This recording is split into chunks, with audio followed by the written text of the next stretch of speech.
Hey guys, we made it. Before I do my official intro, okay? If you're in the Discord, you can tell we were on time. I don't know what happened. They didn't want to let me start on time, but we're here. Thank you guys for showing up and being here on time. You guys know I have much love. Let me do my official intro. Thank you guys for supporting with the biddies. I saw Mar with the 2 months. I appreciate y'all. But since I am officially late, let's get into it. Less of a yap time, but we can yap at the end. Also, I am wearing makeup today, so don't make me cry. Okay? Don't make me cry. But let's freaking go. Hello, everyone, and welcome to our inaugural Moon Ball Cup. Thank you for the love for the logo. Listen, I think it goes pretty hard, if I do say so myself. If anyone's here for the first time, because we did a little bit of promo, I am Moon. Some refer to me as Mom. Close enough. I just wanted to start by saying thank you guys so much for being here. Whether you're competing today or just hanging out in chat and watching, just know that I really appreciate you spending your Sunday morning or Sunday night with us. This is the first tournament under the Moon Ball Cup official banner, and I hope it is the first of many. So, let's talk about today. Today's event features 16 of our best community trainers battling it out, Pokemon champions, new regulation for, of course, a $50 cash prize, and the very first regulation MB doubles champion Discord title. It goes harder than you think it does, okay? I am very excited to see what teams you guys have brought, and I want to see who is going to be one chance in history the inaugural Moon Ball Cup champion. Okay? A quick rundown of how today is going to work. We're going to start with 4 rounds of Swiss. So everyone is guaranteed who's participating multiple matches, regardless of how your round 1 goes. Doesn't matter if you lose, you get to play 4 rounds, okay? After Swiss round, the top 8 players are going to advance to our playoff bracket. Quarterfinals are going to be best of 1, so it's make it or break it. You feel me? You can't afford a loss in the quarterfinals. However, it's going to be best of 3 for semifinals and best of 3 grand finals to crown our inaugural Moon Ball champion. A few quick reminders before we start. The tournament is run through Limitless. So if you are a player, please keep an eye on your dashboard throughout the event. That's where you'll find your pairings, standings, and where you'll report your results. You also please remember to check in before each round when prompted in your dashboard, okay? If you don't check in, Limitless is automatically going to give you a loss, as we saw last time, even if you end up playing the match, okay? And this time I will not be able to manually correct the check-ins or if you guys don't report stuff properly, okay? So please make sure you are staying on top of your own dashboard throughout the tournament, okay? Most importantly, guys, remember why we're here. We're here to compete, maybe improve, and also to have fun in the community, right? So play your best, be respectful, don't cause any problems because I will just kick you out. Trust me, I don't care. If anyone's causing problems, goodbye, okay? But play well, and let's make this a heck of a Moonball Cup. Okay, guys? Now, before we jump into round 1 of Swiss, I have someone that I'd like to introduce. I am very grateful and very excited to be joined today by our official caster, Raven.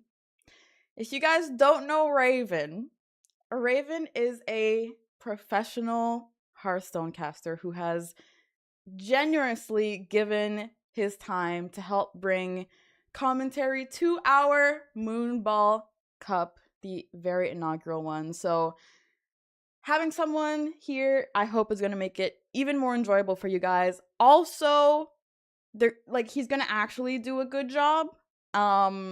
And it'll be a lot better than me just saying, "Oh yeah, look at this guy, he died," you know? So please, everyone, give a warm welcome to our caster, Raven. Hi, Raven. Wait. somehow, wait. Give me a second. We forgot something. Give me a second. Okay. Can you try talking now? I can talk now. Did you have me on mute? Somehow, even though we checked it, there was not a source for the Discord audio, but you're here now. Am I here? Okay, I'll go again. Am I good? Yeah. Can everyone hear me in chat? Confirm? Can you guys confirm, please, that I've not... Before I may or may not have already continue. messed up, but it's fine. Someone... Yes, thank you, Jacario Joko. said we can. Okay. Thank you for the lovely intro. I cannot promise it'll be better than you just saying he died. I'll do my best though. This is pretty much my first official Pokemon cast, so hopefully not the last. We'll see how well I do. But thank you for inviting me. It's going to be a lot of fun, and I'm excited to see what the new-ish regulation has to offer and what your fantastic community members come up with for this, because this is going to be pretty interesting to see what they bring. Did you guys hear that? He said we're a fantastic community, so please, can we actually live up to that, guys? That would be absolutely incredible. Okay, so I'm looking... Ooh, big shiny start tournament button is ready. Let's take a look at this. Before I show you guys the brackets, I need help. I need help from two people. So if there's two people in chat who are not participating in the tournament, but are planning to stick around for at least the first hour or so, please let me know, because I need two people to host the rooms for our Swiss rounds. So if you're here and you're available, please let me know. Let's take a look right now at the tournaments. I'm gonna press the big shiny buttons. It does look like we have check-ins. And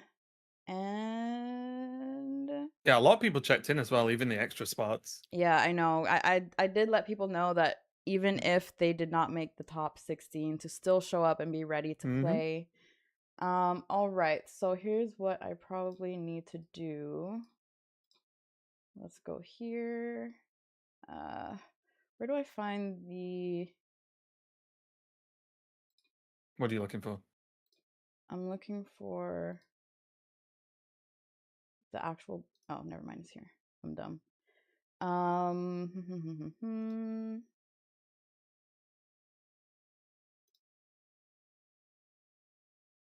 Where does it... Oh, here we go. This is what I wanted. Okay. Anyone in chat? So, okay, Cruz. I'm going to ask Cruz, and I'm going to ask Demi, please. Cruz and Demi, can you both right now please open a doubles room in Pokemon Champions? Right now, we are looking at the pairings. Okay, so the way this is going to work, once I have the room codes, is if you're in the top half, you're going to go to the first room. If you're in the bottom half, you're going to go to the second room. Yes, please make a room. Demi and Cruz, once you're ready. And I am also going to whip up... I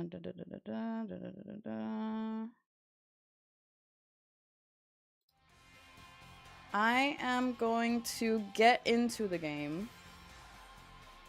Thank you, Demi. Thank you, Cruz. Give us a second while we get the rooms ready. Yeah, just to confirm as well, because I've just seen some things in the match chat. Yeah, there is going to be 2 total rooms that everyone will join one of. You will not be making your own rooms like in other tournaments. There will just be 2 total rooms, and everyone will play in one of those 2 rooms. Exactly. So the first half will be in the first room, second half will be in the second room, and we'll get those codes to you. Perfect. So Cruz has the first room. So if you are Cami, oh God, I'm gonna butcher these names, guys. Why are your names so complicated? Wait, let me show you guys what I'm looking at. Wrong.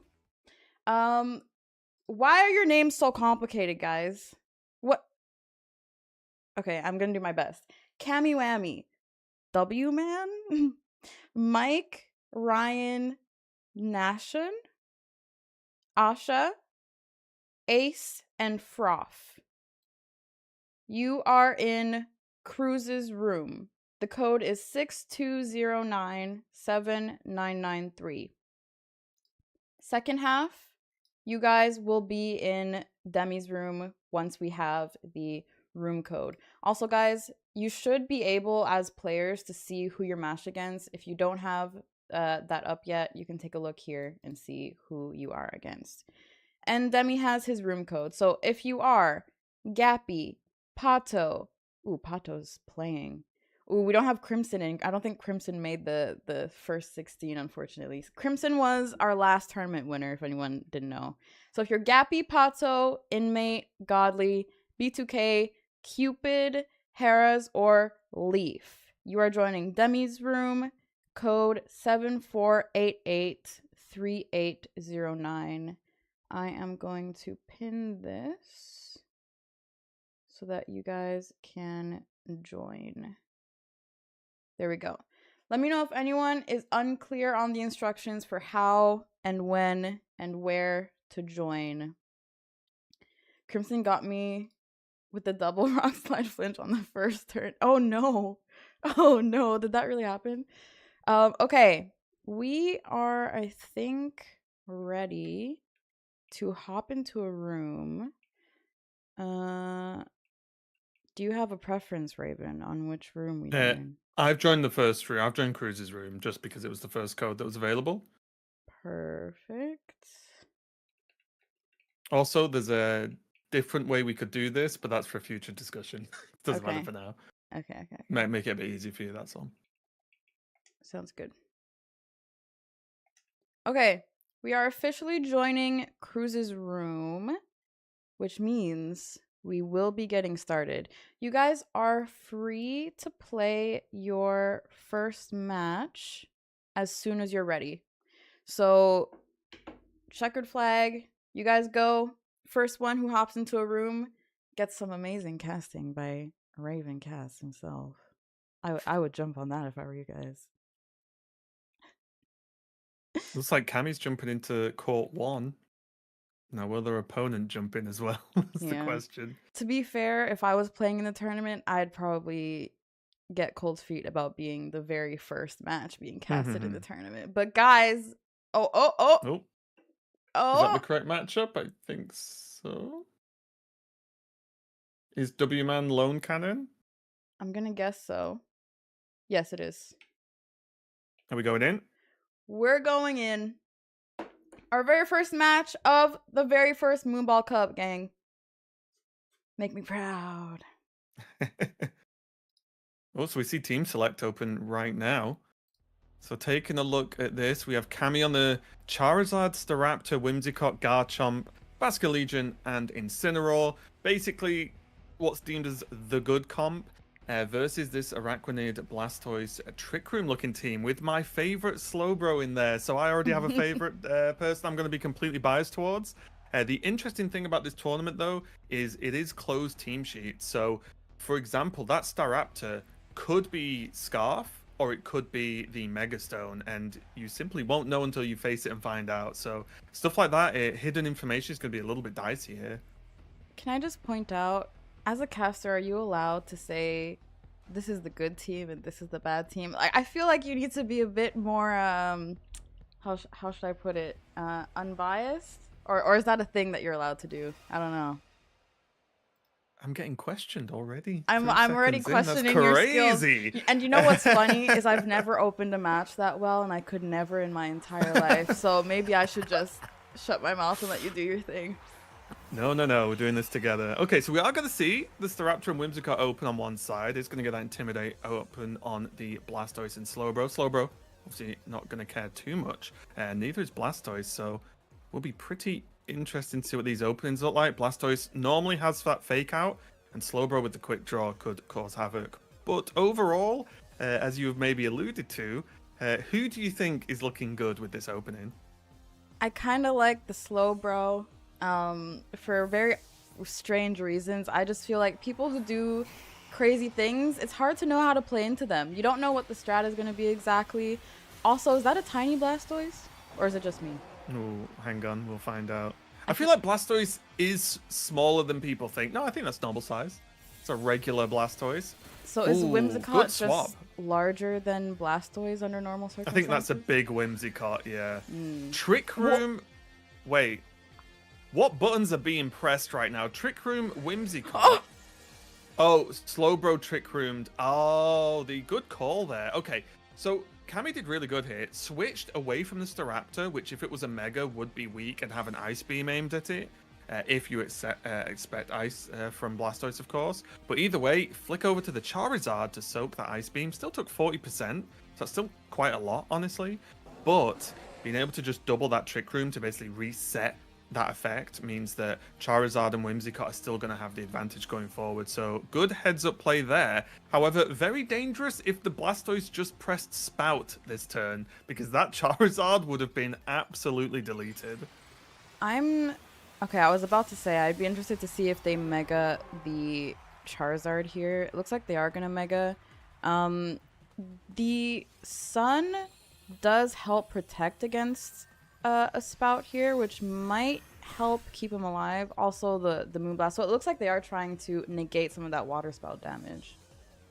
100%. This Solar Beam might even just do it into the Blastoise, right? Because Blastoise doesn't normally run Protect in any of these comps.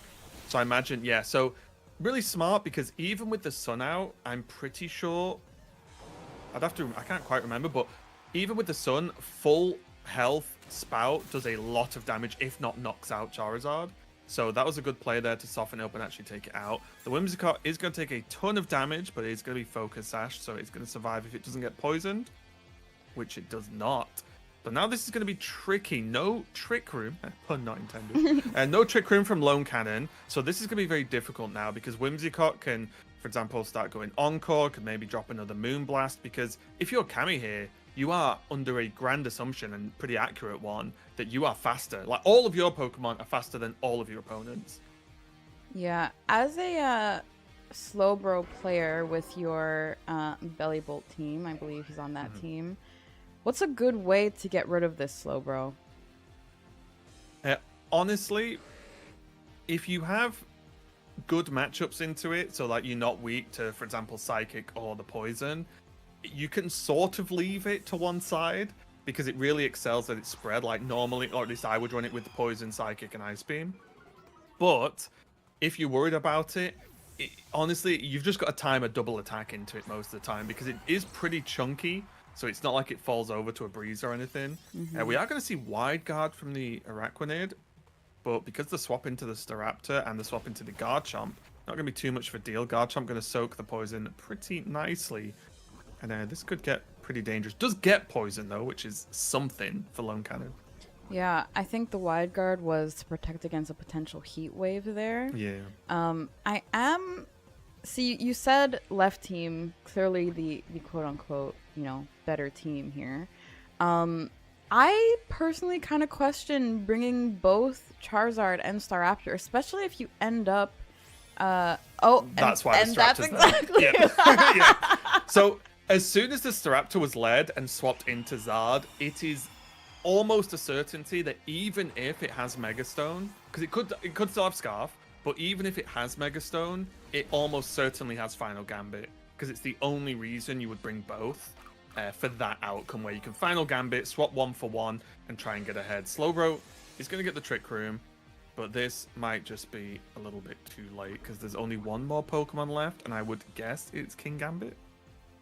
Yeah, unless they try to bring out the Sylveon sweep, which ironically last tournament did happen like around 3 games. So maybe they're hoping for a Hail Mary with the Trick Room onto the Sylveon. It's the correct play because you just have to have that Trick Room. Hope now that the Whimsicott's actually still up, but it's on 1 HP, right? Mm-hmm. So it with the Trick Room already active, it's not gonna go long enough to activate the Trick Room for itself again, even though it does a faster Trick Room than all the other Trick Room setters. So Sylveon, you are right. It is Sylveon then going for the sweep. Garchomp Charizard on 60%. Very sweepable, especially because the Slowbro's not done yet either. Mm-hmm. I liked hearing that I'm right. Do you mind saying that again?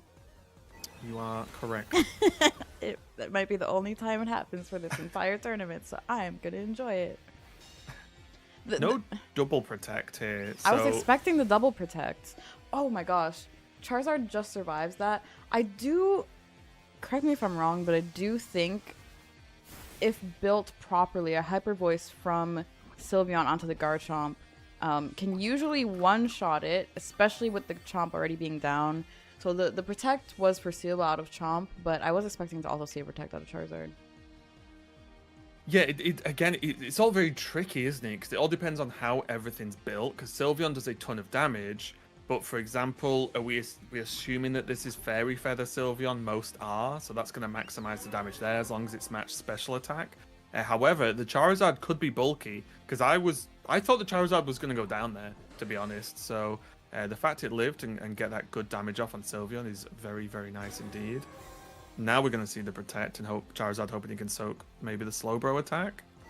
Nope, just going to lock in Psychic. Okay. And really make sure that Garchomp goes down. Yeah. Yeah, the Charizard living on 2% is kind of unfortunate. I'm also surprised that that was Although this is probably going to be good enough, right? Because there's still, what, 2 turns of Trick Room? I can't check quite yet, but 2 turns of Trick Room, I think. There's Whimsicott and Charizard, both on like 1 and 2 HP. And because there's Trick Room left, and Slowbro's still up, yeah, 2 turns of Trick Room. So I actually think that Lone Cannon's just pulled this back with just Sylveon and that really good Trick Room play from Slowbro. Just getting that in last minute, because without that, this game was over. Mm-hmm. Remember when you said I was right? Hmm. It turns out, I guess I foresaw the Sylveon sweep, or maybe that's just a thing in my community because the exact same thing happened last tournament. I don't know if this is the return of the Sylveon. Also, part of me would be really happy if this right team won just because you said the left team is better. So I think you might need to watch the VOD. And when I said like the good team, I meant the good team as in the team everyone brings at the moment, right? What people sort of deem top tier versus the not deemable top tier team. So I didn't say the team was better, didn't say it was going to win. I was just saying it is sort of like close to like the big 6, so to speak. Mm-hmm. But the Protects are going to go out, and there's still that last turn of Trick Room, and there's just not a lot Cammy can do about it. So I had a great start. And I think the problem is it has to go for double protect. Yeah. Or at least 1 protect tailwind, yeah. Because then the Charizard could potentially heat wave, right? To get it done. But yeah, this is just going to get cleaned up, and Lone Cannon's going to win. Really big win, but I wonder if the Staraptor final Gambit was worth, because it did take out a Raquinid, right? Mm-hmm. However, you've got to think if this was a Basculegion instead, would that have just done way more? Because yes, it won for Wand, but Basculegion's Basculegion, right? Like it can really, really delete teams. So I wonder if the no-bring Basculegion was purely because there was the King Gambit on the other team with the Trick Room, of course. So yeah, pretty crazy game 1. Also, I think the choice of doing the final Gambit into the Araquanid, I'm wondering if that was the right Pokemon to do it into. I think they had other means of kind of dealing with the Araquanid compared to, say, the Sylveon, maybe waiting for that, right? Okay, it looks like we are seeing... Let me take a look at the dashboard here. Looks like there's still 2 matches waiting to be completed. Let me look at this. Yeah, Oh I my think the gosh. fear with the Araquanid was Charizard can barely touch it is a slight issue because of its water bubble ability. And it can have sustain, which could make it a little bit scary. But obviously, that's easy for us to say knowing the Sylveon in the back. I think the biggest problem was actually, I think, the Slowbro just being left alive and just leaving it to have that opportunity to Trick Room, right? Because without Trick Room, that game's over. Like it doesn't even matter. So that was really, really a good spot from Canon to see that. Yes, I need to press Trick Room now to set up for Sylveon because if I don't, the game ends. Absolutely. I'm heading into Demi's room now because it looks like the 2 unfinished matches are in here. I'm Okay. gonna go for this one here, and we'll see what's cooking. So it looks like everyone is finished with the first round except for 2 people. So let's take a look. Also, really quickly, I do want to just shout out the chat. There was some really funny things happening in chat. I saw what happened. Messi and Demi with the sub. And Messi and Sean, thank you for the biddies and the support for the tournament. Which, by the way, someone made a comment of how we're running like a cash tournament. The reason why we're able to do that is because you guys are always really, really generous. So people are always like, "Oh, Moon, you're very generous for doing a cash prize." You guys are basically funding your own tournaments. So thank you guys so much for the support, and that's going to help us keep doing this.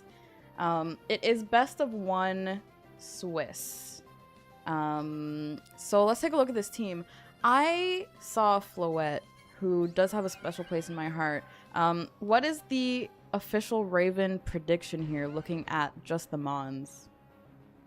Yeah, it's tricky because like looking at just the Pokemon in its base form, then B2K's team looks just overall better. It just has more of the most played top tier Pokemon in it. However, when you look at the actual build, Milotic has become more popular again as the Incineroar's popularity has risen, and Milotic can be a huge threat. There's the Vanillux in there as well, which I personally really love, which is where the snow has come from that you can see on screen now. My only question here is this looks like a potential Mega Greninja, Mega Lucario duo, and neither of them have been brought. And bringing a Garchomp seems pretty scary, knowing that your opponent is guaranteed a Floette.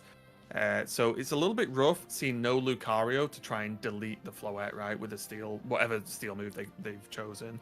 I can't remember Lucario's one that they always use. But yeah, this one's been pretty difficult because when you look at the team, with the Vanillux, Milotic, Incineroar, and Garchomp that's been chosen from Eros, I'm not sure what's supposed to deal with the Floette. Never mind everything else, right? And I think that's probably my big question mark, as we are going to see them cleaned up, the Milotic removed with that crit, obviously Garchomp cleaned up as well, and also that Floette's not Mega'd. Is that just my eyes? Is that a visual bug? That must be a regular bug Floette. because on the team it showed that it was Mega, Yeah, but in maybe game it's just it because we didn't. joined late. Yeah, that was very Yeah, confusing. I was yeah, like, hang very on a minute. weird. Is that some kind of flex? Oh, I don't even need to Mega the Floette to deal with this. Yeah, that was quite crazy.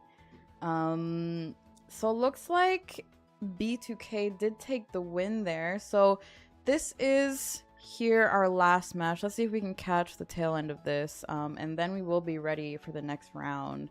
Right now, I do want to point out we do have our finalists from our last doubles tournament who is playing in this tournament, and they have won their first match. Pato, I see you. Let's take a look here. Looks like this match is... We want It's a 1v1. yeah, Corviknight versus Cerulege. 2 of Pokemon I actually really like. We can see that it was Sableye, Raichu Y, and Garchomp on one side, with Raichu Y, Incineroar, and Sinistcha on the other. And this is a funny, like, 1v1, because they're both physical attackers. Corviknight is pretty tanky, and I didn't check, but probably has leftovers, as well as maybe has Roost. But Cerulege also has its fire attack, which is good into Corviknight, and also heals itself. So it's a bit of a unstoppable force meets a movable object right now for these players. Yeah, this is the 1v1 that you kind of don't want to see. And we get a bulk up here. I am worried about the roost. Yeah, there you go. I knew it. So let's see how long this 1v1 is going to take. Okay. So we've got Corviknight that's max defense right now. It has +6 defense. And we have Cerulege, which I think it just went off then, but I think it's +4/+4. So +4 attack, +4 defense because of bulk up. So Corviknight's as tanky as it's going to get. It's not going to get any more tanky right now. So it just has to spam Brave Bird Roost, and then Cerulege hoping for a crit. Because I don't think Corviknight is ever beating Cerulege. Yeah. So I think it's the battle of the crits right now. Or whoever runs out of PP first. Yeah. Also, another thing to take into account is the timer. If someone, for some reason, is choosing a long time between Roost or Brave Bird, there could be a thing happening there. It looks like the one thing on Cerulege's side is that he does hit harder, so I think there's a world where that might just work out in their favor. Yeah, it's interesting that... So, I think what's happening here is Godly is a little bit afraid of getting crit, so can't just go bulk up, all the way to max. So I believe they're now 5 tiers up of attack, and Ooh, that was a crit. That was a crit. So this is what's big, though. I think, judging from the damage that I could see, I think he could have afforded to just go bulk up, because Cerulege, I believe, is faster, and even a crit wouldn't have taken him out based on what I was just judging roughly with the damage. So yeah, this is very safe now because Bitterblade comes out. Yeah, Corviknight's going to go, and I'm kind of happy with the outcome either way here because I love both of these Pokemon. So congratulations to Godly. Absolutely. And just looking at the teams really quick, it looks like they were both running Mega Raichu, if I'm not mistaken. Yeah, both running Y. Yeah. So that will be very interesting to see in the future. Okay, so it looks like we are ready for round 2. It seems Ryan is having issues with... Oh, Ryan, I'm glad you found it. Perfect. Okay. Again, even if you lost your first match, guys, it's not over. Keep playing. The top 8 is going to be determined by win-losses, so you're not out of it yet. I'm going to go ahead and end our round, and let me show you guys the standings so far. Also, just while you're doing that, yeah. Go. Were you going to mention the raid, or were you going to mention something else? Yes, as well as other things, but you go. Okay, I'm going to start with the raid. Coastal Nerd, thank you so much for the raid. Guys, we're doing a really fun tournament today. You guys are joining at a great time. We're in the middle of the Swiss rounds, and then we're going to do Top Cut. Welcome in, guys. Raven, what were you going to say? So I was going to say, everyone, make sure you are in your dashboard on Limitless. It will pop up and flash when you have a match. You've got to check in for your matches. If you don't, you will take a loss. And that's just the way it is. This is preparing you for all future tournaments. This is how they all work. So just make sure you keep an eye. Your dashboard on Limitless is the only thing you need to keep looking at. And it literally flashes at you when it's time to go and when you have to check in. So any buttons that are yellow on your screen, you need to click. Absolutely. Keep an eye out for the flashing buttons. These are the pairings for round 2. Sorry if it's a little complicated. We will do it better next time. But again, if you are in the first half here, please head to room 1. Room 1 will be Demi. So since the message is pinned, room 1 is Demi's room, 7488-3809. Room 2 is Cruz's room, 6209-7993. So, W-Man, Pato, Godly, Leaf Beef, Mike, B2K, Froth, and Asha, please head to Demi's room, 7488-3809. If you're in the second half, Cupid, Nashon, I still don't know how to say that, Gappy, Kamiwami, Inmate, Harris, Ace, and Ryan, please head to Cruz's room, 6209-7993. And we are going to wait to see when a first match is ready. I don't look grumpy, Sean. What? I look very happy because I'm very happy, okay? Relax. Let's not start doing this. And don't worry, Ryan. I'm glad you were able to figure it out. So I am in Demi's room. Raven, can you keep an eye on Cruz's room to see when our first match starts? Oh, you want me to switch rooms? Uh, 'Cause I thought we could just start the first match in Demi's, right? If we're both here. okay, yeah, fair, I just don't know if that's just easier to just whichever room we finish in, we'll start in, right, and then just go. Okay. See, that makes sense. You're actually Pato a and Lone caster. Cannon, Pato and Lone Cannon have just started, but we did just cast Lone Cannon, so I don't know if you'd rather try and cover other players to get as much as possible on stream. Yes, I So think we've so. got Asher versus someone and Leaf Beef versus someone else. So they're just waiting on their opponent. So we can go in the first one out of those if you like. Mm-hmm. Okay. Looks like Leaf Beef and Godly are ready. Sure. Let's go. jump in.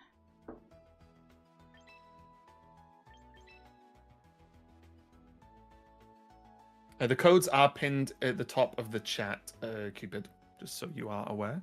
Oh, okay. Teams are very interesting here. We have Charizard, Garchomp, Oranguru, Dramper, Sylveon, Incineroar. So has options for Trick Room shenanigans here from Leaf Beef. And then we've got Godly, as we did just see with the Ceruledge, the Mawile, the Raichu, the Milotic, Incineroar, and Sinistcha. So what is going to be interesting here is the guessing game, because is Godly going to assume that there's going to be Trick Room coming out of Leaf Beef because there is that Dramper, Sylveon, Oranguru, and probably Incineroar package that can be brought, or not? Because if Godly's assuming that, Mawile I think could be a really good pick because Mawile's slow yet very, very powerful. However, Leaf Beef could think that they're expecting Trick Room and bring the faster package, right? Of just go Insync, Garchomp, Charizard, and Sylveon maybe, or something along those lines. So a lot of this, I think, is going to be a bit of a guessing game, as it often is in the openings. Yeah, I was going to say, this one is quite a mind game match. I think depending on what the leads are going to be, both players are going to need to make a choice here on if they try to run Trick Room. I see Raichu out on the right team, which makes me believe they've gone for the non-Trick Room option. Yeah, this is pretty scary, I think, for Leaf Beef, because Raichu is really, for me at least, a really hard Pokemon to use. Raichu, why? Because it gets knocked out if someone sneezes towards its direction, so it's very timid, very easy to deal with. However, it's also very powerful, so it can just one-tap Charizard without even thinking about it. So there's Fake Out available from the Incineroar. Pikachu, Raichu. Look at the Mega, it's Pikachu. Yeah. Raichu has to dodge this Garchomp while setting up the attack on Charizard. So this is going to be a bit back and forth. But something else to bear in mind is that Ceruledge just walls Charizard. Like, Charizard cannot beat a Ceruledge. So there's an element where Godly can actually sort of ignore the Charizard, as long as he's brought Ceruledge, and try and focus everything else down and say, I'll save my Ceruledge for your Charizard, and then I'll just win if that happens. Are you sure that the Mega Raichu, or Raichu as I like to say it, does it actually one-shot a Charizard? I'm thinking about last match, how we were surprised that the Hyper Voice didn't finish off that Charizard, so I think there are people running Charizard a little bulky now. I don't know if anything can be bulky enough if it's weak, because it's flying, right? So like, it's going to be weak to the Flash Cannon, which and Raichu's just a glass cannon most of the time, right? Full special attack, speedy. So we are going to see Charizard flee. Incineroar's going to come down and not achieve too much. The Intimidate on the Raichu doesn't do anything, and the Intimidate on the Incineroar, annoying, but not going to be the end of the world. Unfortunately, the Milotic comes out a little bit too late and doesn't get that Intimidate for the competitive. I'm curious about that. How is the order decided between, do you know that? Between who I think gets it's speed. Speed, so the speed of the Mon that's being switched out? Yeah, because Charizard went first, then Incineroar. Okay, which, that makes sense. I am, unless someone tells me I'm wrong, I am 99% sure it's just speed based. Yeah, that would have been quite big if the Milotic had taken that Intimidate. But Milotic's very happy to sit in front of these two Pokemon, right? Like, Incineroar doesn't do too much unless it's like a close combat Incineroar, maybe. And Garchomp is already -1, and a lot of my Lotics run at least one ice move. So the Garchomp's in trouble anyway. So it'll be very interesting to see how this goes, because I feel like this whole matchup is just maneuvering the Megas. Focus Blast is going to hit onto Garchomp. Honestly, that did less damage than I thought it would. Yeah, Garchomp can tank that pretty well. Ooh. Yeah, I told you, Raichu just goes. And this could be a big deal, right? It's not the end of the world, because I'm still assuming Ceruledge is in the back. But not the end of the world, but still scary. The second you mess up with Raichu, it's gone, right? There's no second chances with that Pokemon. Yeah, this is the thing you were saying about Raichu, that he hits hard, but he will crack like a piece of glass at the same time. So that is the risk. You're running a Mon who can potentially one-shot someone, but also be one-shot pretty easily, and doesn't even need a type advantage to do so. And there's a funny problem here as well, because if you look at what's available, there's the Garchomp that's -2 that now we are seeing is going to be retreated into the Sylveon, which I assumed was the last Pokemon. And Sylveon is very powerful, but is weak, doesn't have like much physical defense. So if there is that Ceruledge, the Incineroar can get some work done against it as well, depending on the build. So it's not all done and dusted yet, although they are in a good position. Charizard's going to eat the Fake Out, which does hurt a little bit. And Milotic's going to hit with Muddy Water. Okay, so it looks like it's a slightly more defensive Milotic. Maybe has like that Coil Muddy Water Hypnosis build, but crit on Sylveon, not too bad. Yeah, I'm wondering if Leafbee forgot, because of all the switches, that the Incineroar came in with the Fake Out. I would have liked to see some kind of defensive play into the potential Fake Out, because that's pretty big. Now Charizard is around half health just from that Fake Out Muddy Water combo. So this Milotic probably holds the Solar Beam relatively well. Yeah, not too bad, honestly. Obviously, you don't want to take that much damage as Milotic, but yeah, there's the Hypnosis. It is going to miss, though, on the Charizard, which sucks. That was Violet's going to follow up on the Sylveon and take it out. Oh, that's huge. That's huge. Okay, so I was going to say, very risky play to run the Hypnosis without a coil first. But Sylveon going down to the Flare Blitz, you know, that Sun kind of working against their own team there. So I'm not sure that would have killed normally. Yeah, I don't think it would have, but I think it depends how they're both built, right? How aggressive the Incineroar is. However, again, constant positioning problem here, because this Garchomp needs to go down before the Ceruledge comes out, because Ceruledge can be messed up a little bit by Garchomp. So if this Garchomp goes down, it's pretty much done. So it'd be kind of... Oh God, this matchup's still really close, actually, because even the Incineroar on Leafbeef side could cause some issues. They are retreating it. Oh, it's not. Oh. It's Sinistcha. Interesting. Oh, if I see a Charizard, I'm bringing Ceruledge every day of the week. Okay, interesting. Okay. Does get to heal up the Milotic, though, which is pretty nice. And this Sinistcha's going to take the Earthquake reasonably well. Yeah, that did take it really well. I think I'm worried, though. We don't know... Ancient Power Charizard. Okay, fair enough. So no... Wait, is it used... It's not used Weather Ball or Heat Wave yet, so it's one of those that's been dropped. Yeah. I'm just slightly worried about the damage input at this point on Godly's side. It seems like most of their damage was in that Raichu. Now they're relying on kind of Incineroar. We haven't seen much damage come out of the Milotic, and this Machagacha isn't going to do much against a Zard. Yeah, and that's rough. The Earthquake, significant damage. Garchomp is basically going to knock itself out at some point with Life Orb, but this plus Solar Beam will take out the Milotic, and any fire move will basically deal with it. Sinistcha. I would expect there's a world where Charizard gets retreated next turn, because you might want to reset the Sun to help out. This Machagacha could do some serious work, though. Okay, no Sun reset now. That's important. Yeah, obviously that was going to be enough to kill the Garchomp. I'm still worried about the damage output, though, from the right side, especially now with Milotic gone, because Milotic still could have run some moves that would have been good into the Zard. I think the Zard is just becoming a little difficult to deal with here. Yeah, it is relatively low health, though. So the intimidates trading across Incineroars. 51%, not too bad. Now, this is where it gets really tricky because the game is close enough that protects are going to really make a big deal. Like where these Incineroars go, plus where the protects happen, are probably going to make or break the game. So there's Protect from Charizard.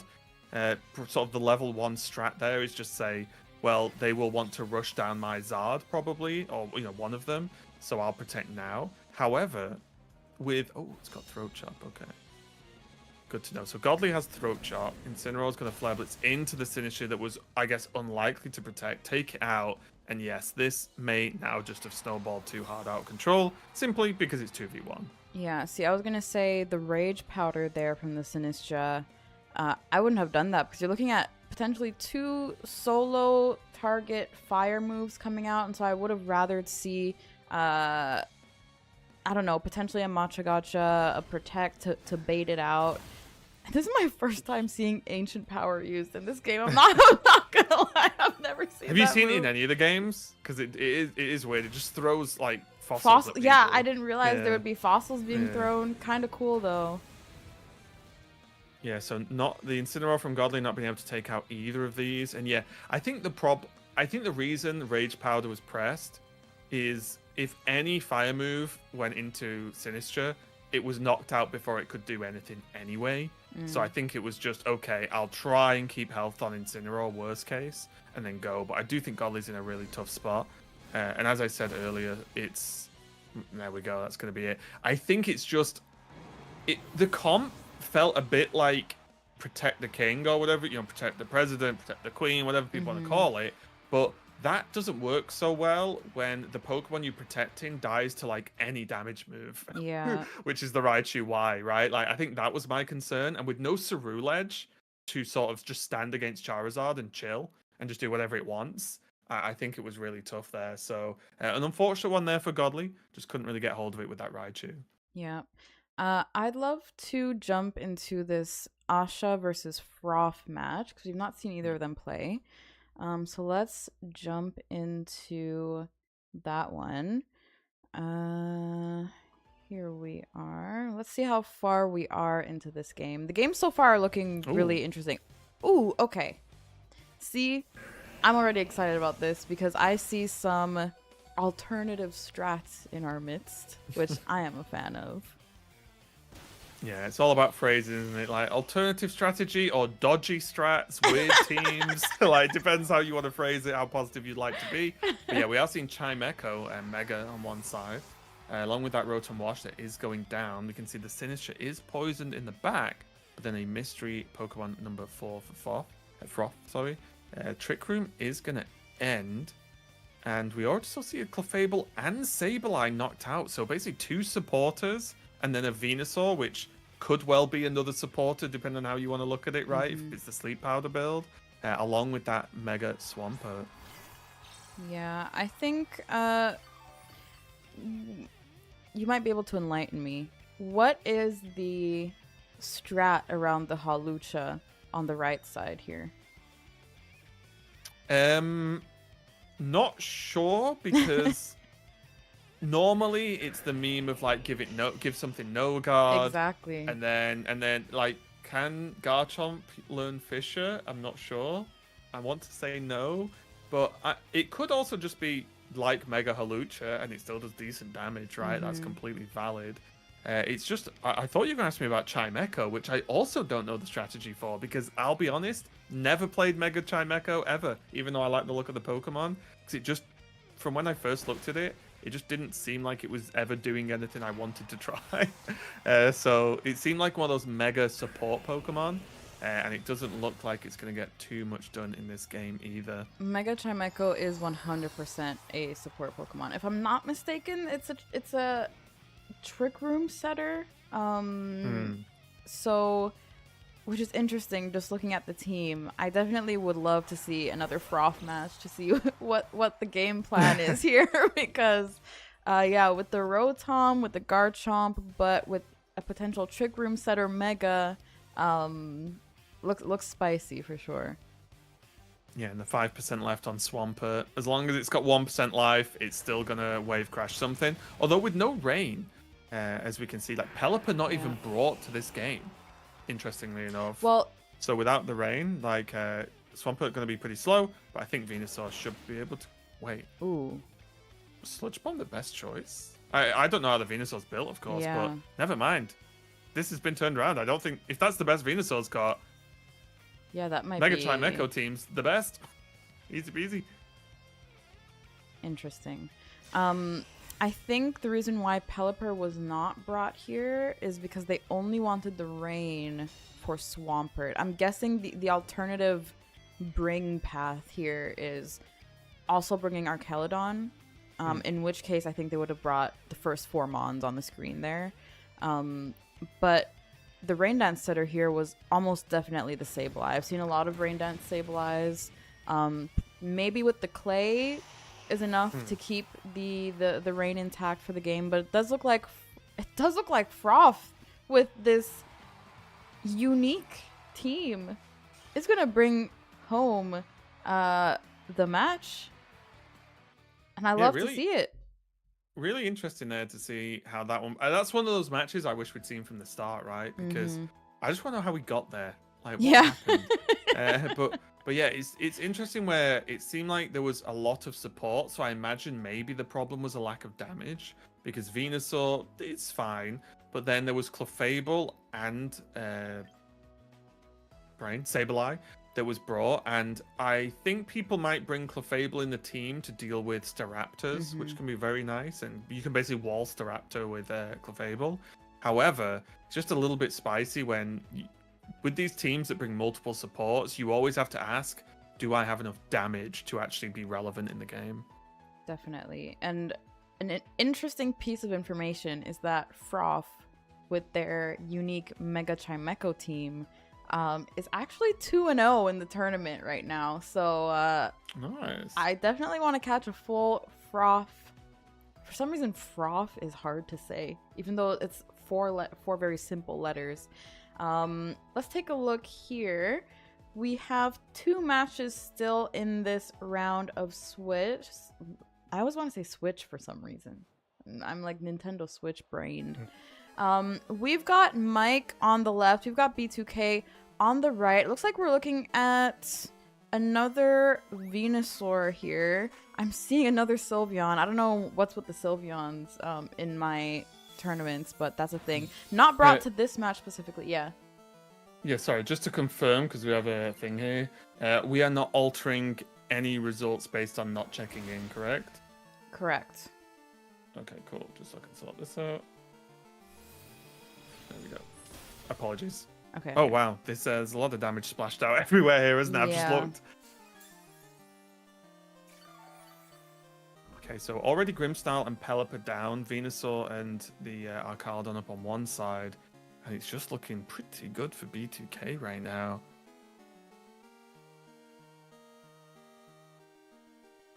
Also, wait. Who is this player with? Wait, it's B2K.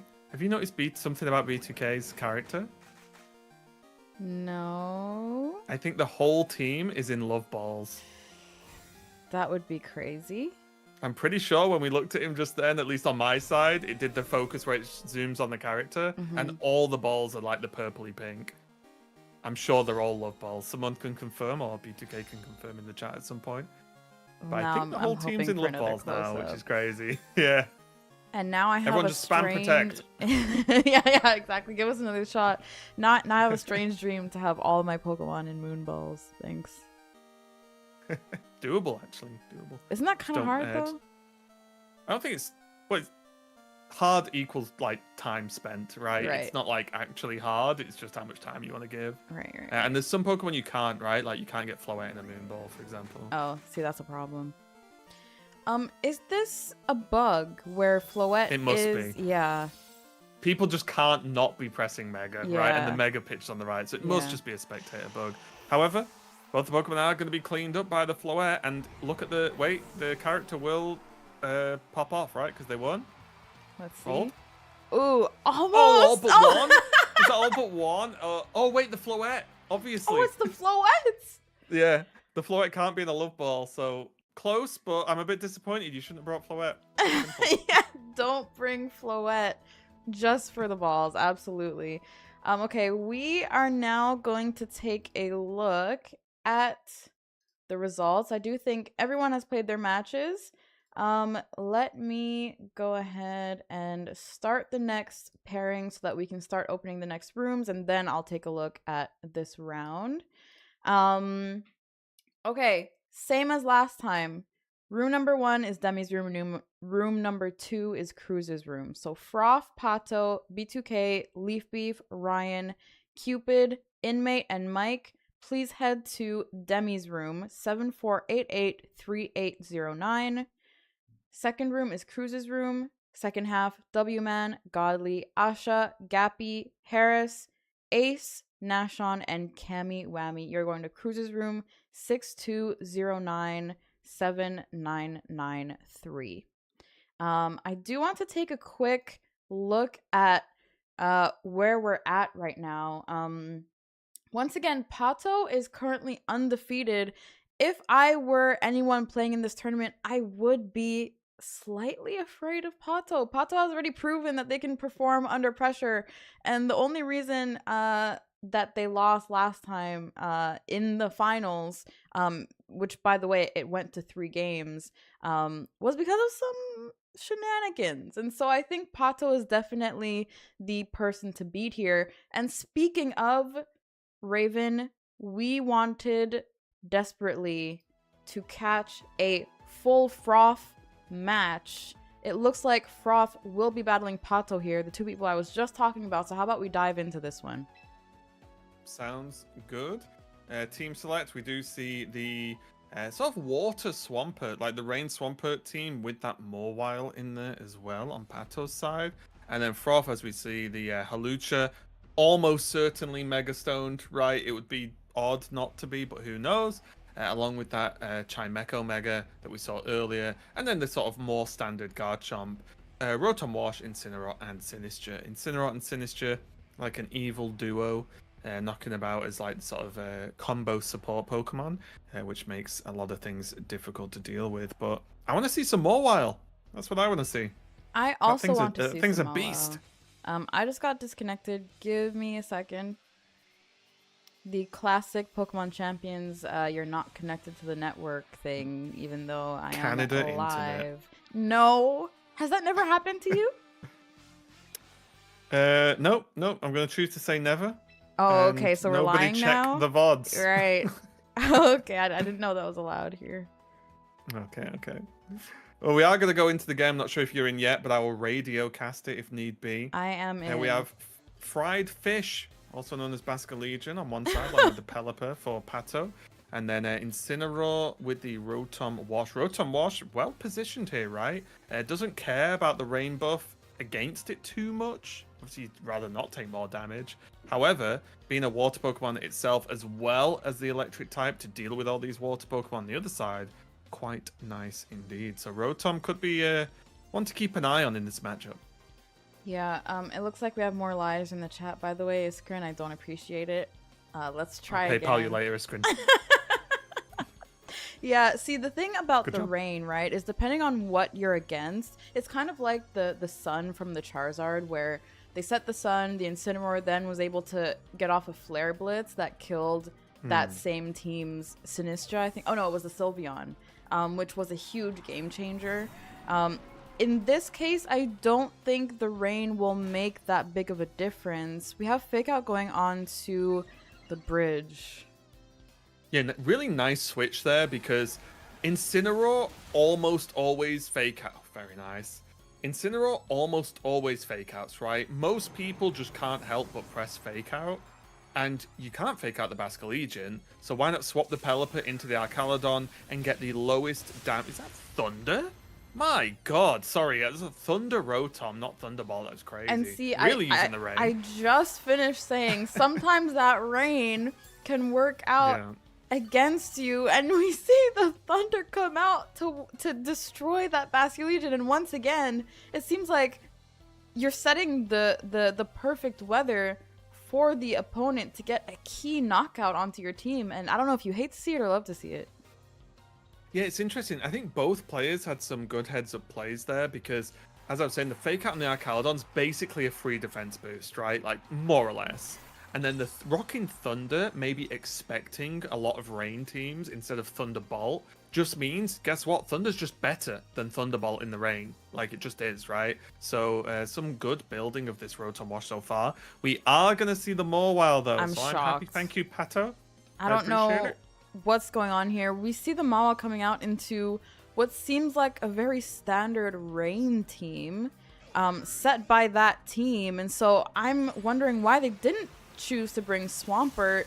But I think this actually makes more sense in terms of the movesets, especially now that Incineroar is gone. Yeah, I also think the big problem... Thunder's so cool. The big problem with the Swampert is I think Pato's looked at the opponent's team, seen Chimecho and Sinistcha, and thought, if they press Trick Room and they have Sinistcha, Swampert's gone. Sinister's just match gotchas, and it's 100% deleted. Whereas, if they Trick Room and you throw out a Mawile into that, great, thanks for the Trick Room, right? And then you can just utilize their Trick Room against them whilst not being weak to that Sinistcha. So that's, I think, a really good heads-up pick by Pato, honestly. Yeah, I think the matcha gotcha here is to try and fish for a burn. I don't think they end up getting it, which on Mawile would have been quite big. And that is the Rotom going down. Looks like we're not going to see any more Thunders coming out. It's an interesting play rough there, right? Because I assume Mawile has a steel attack. Although, wait, would that be resisted? Maybe. It's just that I'm scared to press play rough because it can miss. And even though it's fairly accurate, I always remember the misses because I'm human. Yeah. And I want to blame other things for my losses. So, yeah, a little bit of a scary play rough, but it did get the job done. And now there's just Garchomp staring at the Mawile again, which can now just play rough again if it wants to. Exactly. As a Mawile player, I am also very reluctant to press play rough because it's like the heat wave, right? It's so strong. But if it misses on a key turn, you're kind of screwed afterwards. But I think the reason why they hit play rough instead of, say, an Iron Head or I think it's Iron Head that Mawile runs, is because of the Garchomp switch. So if they had switched anticipating the Steel move, that would have been a great switch into the Garchomp. So I think they were just covering for any potential switches there. Yeah. And as you are a member of the Mawile community, I believe that is very, very accurate. So I trust your judgment on that one. That's a very niche joke. It's not that niche. We're in your stream. Okay, so we do have Sinistcha and Garchomp facing off against what is the Mawile, Archaludon, and Pelipper. Sinistcha going to go all the way down to 5%. Was that a Dragon Pulse? Chomp on its berry. Yes. That did so much damage. Yeah. But see, interesting, because now they have two ways to kill the Garchomp, right? So this Garchomp is really a bit of a sitting duck here. Garchomp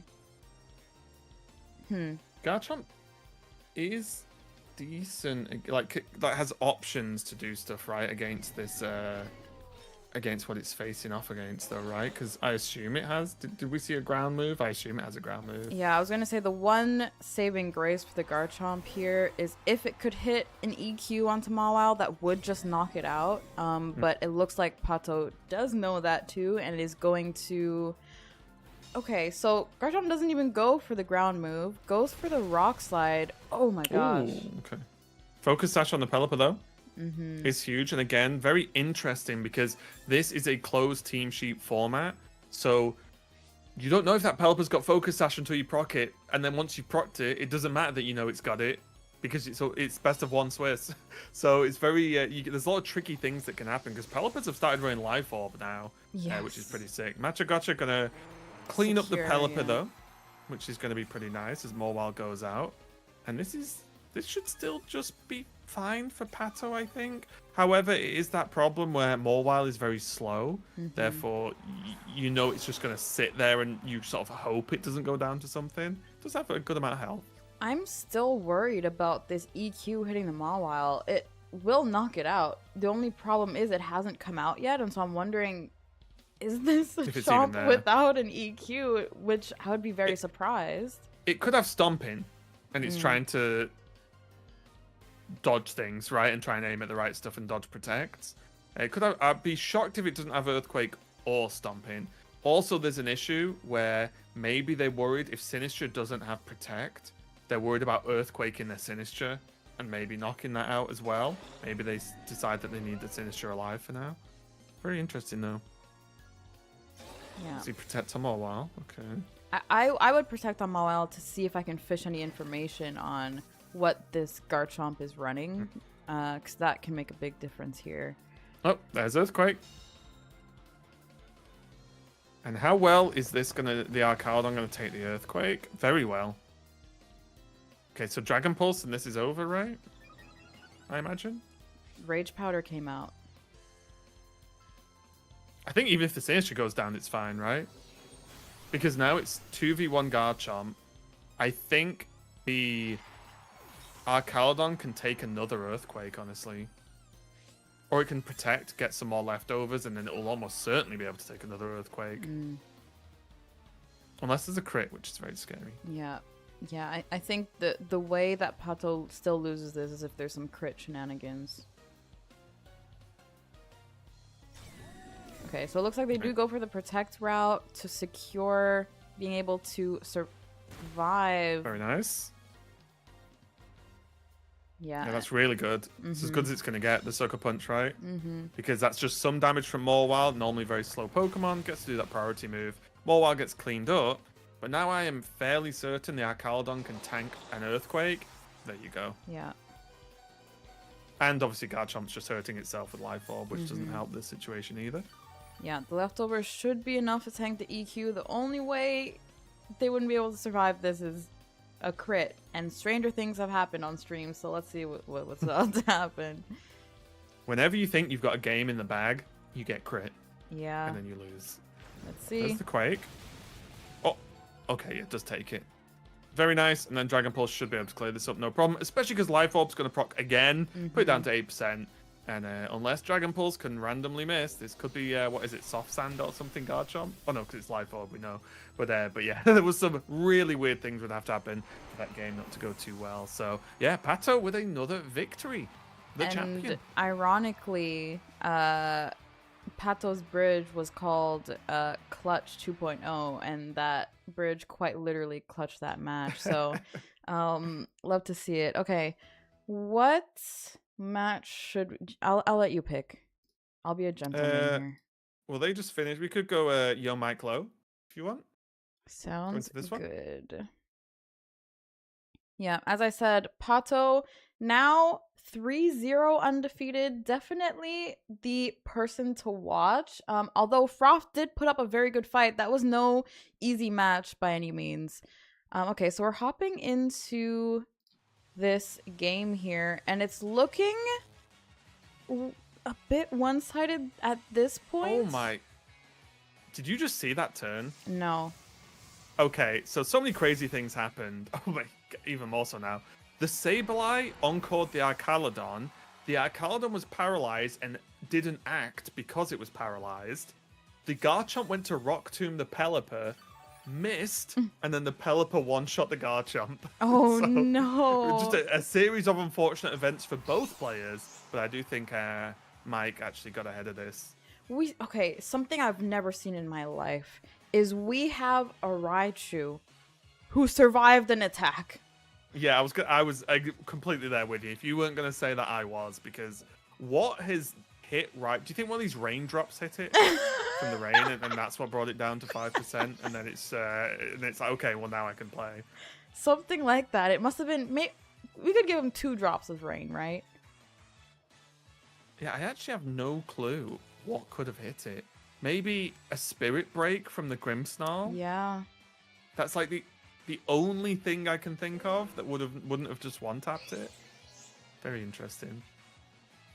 I'm excited to see what this Thor Raichu does on his last. Gonna drop the hammer. Yeah. Gonna quash just to be safe. Okay. I love to see Sableye gameplay. What an animal. Okay, Raichu beat one Pokemon so far that we've seen on stream. By the way, obviously we could have missed Raichu performing and tanked an probably attack. At least done something else. We can confirm they have tanked an attack. It's literally the world's greatest Raichu, and all I had to do was not die to something once. And now this Arcaladon paralyzed, so it's very slow. And needs to put something out, and it's going to be huge here. Light screen is up as well, and the Raichu can actually cause some issues here because it probably has Focus Blast. Yeah, this Arcaladon is locked into Protect. Yes, by the way. they're encored, and I believe that was a lucky double Protect there. I think that was on a run where they got a lucky double. So it looks like, I mean, this next turn is very unlikely to work, right? It's the... Oh no! Encore's run out. Yeah. Arcaladon can act again, but it is paralyzed, so I don't think it's going to matter.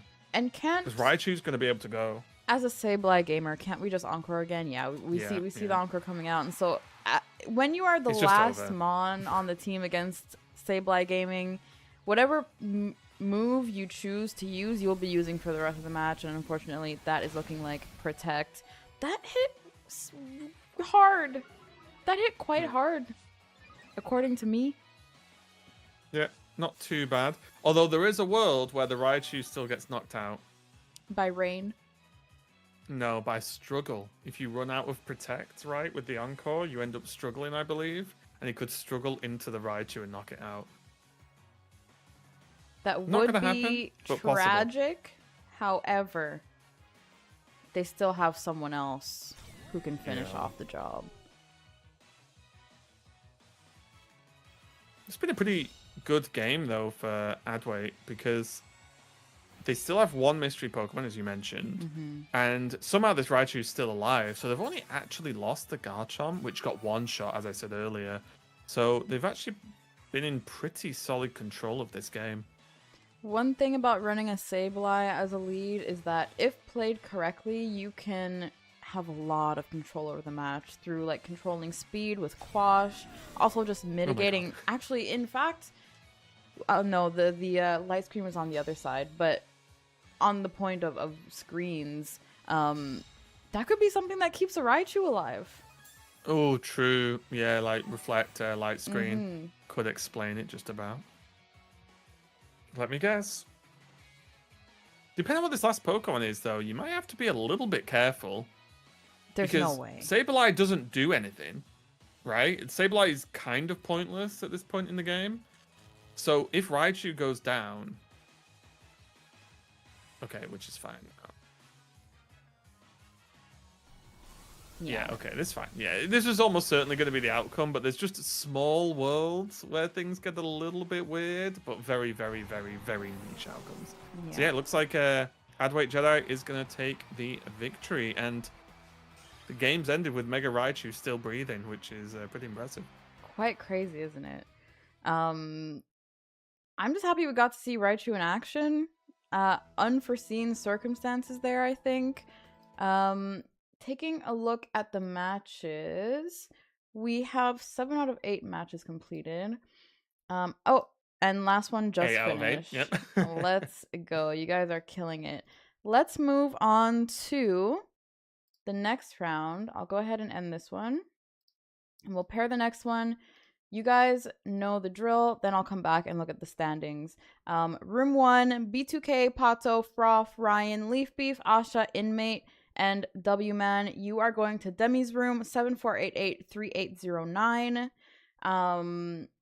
The second half, Cammy Whammy, Mike, Ace, Godly, Cupid, Gappy, Nashon, and Harris. You are going to Cruz's room, 62097993.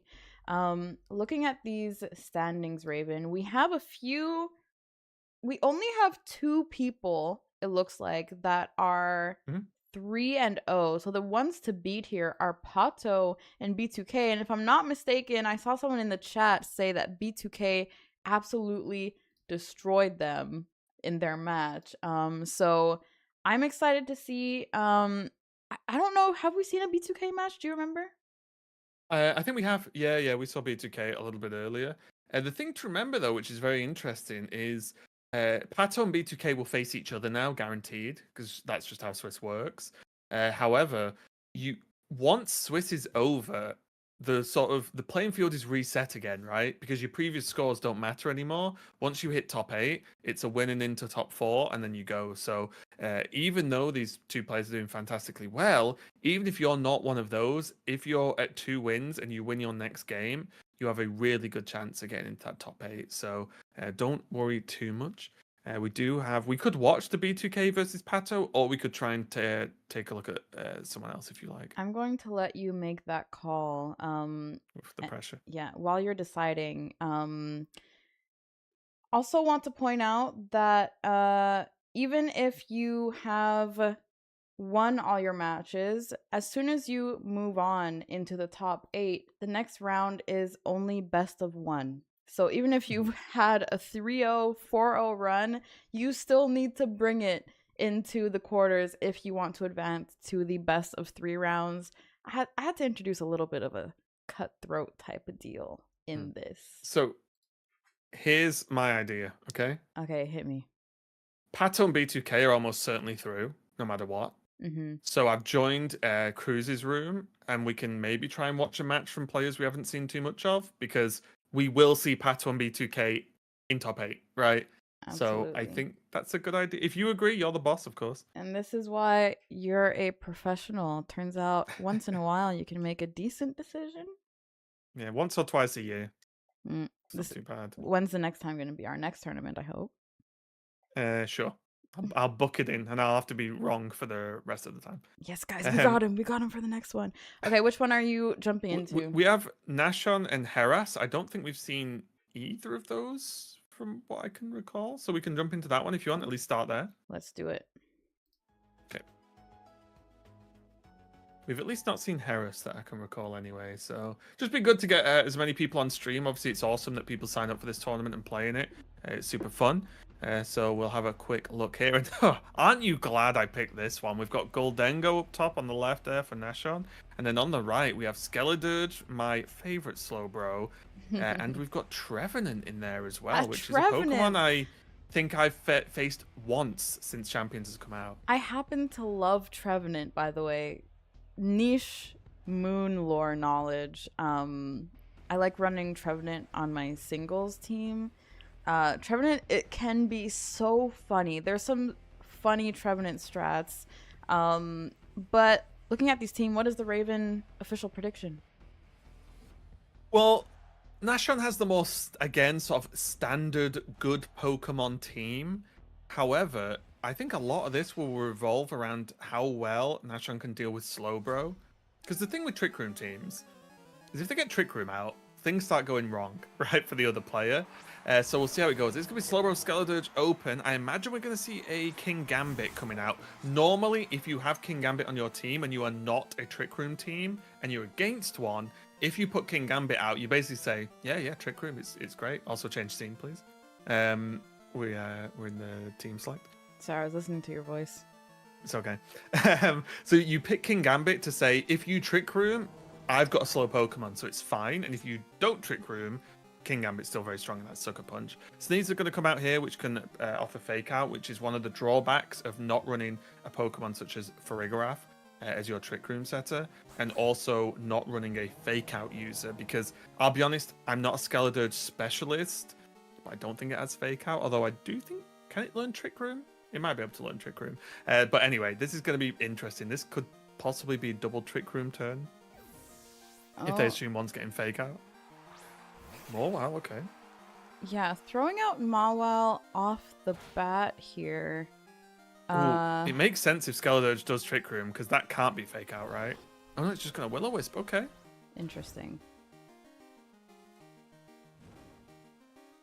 I'm not sure how much value that Will-O-Wisp has if Trick Room is not up here. Mawile is just really going to suffer if Trick Room is not up, and I feel like between just getting some damage onto this Gambit and setting Trick Room versus Will-O-Wisp, I would have rather see Skeletors just get some damage onto the Gambit, because this is their team's, I think, best option for getting rid of the Gambit. Yeah, I think it's tricky because, again, this is my failing of knowledge. I'm not exactly sure how people build Skeledirge. It's a Pokemon I need to play to learn a bit more because I don't have that knowledge. However, Will-O-Wisp on a Kingambit does neuter it heavily for the rest of the game. But yeah, you are right. This is problematic. Switching into the Mawile and now it taking such a huge amount of damage from that close combat is scary. Now it's just going to generate a microphone out of thin air. Yeah. Going to scream at this Kingambit. Not do that much damage, but the special attack is going to start stacking. I'm not expecting this. Yeah, the Mawile didn't even have a chance to Mega here. I wonder if they were holding out on the Mega in case they brought a secondary Mon with a Mega Stone.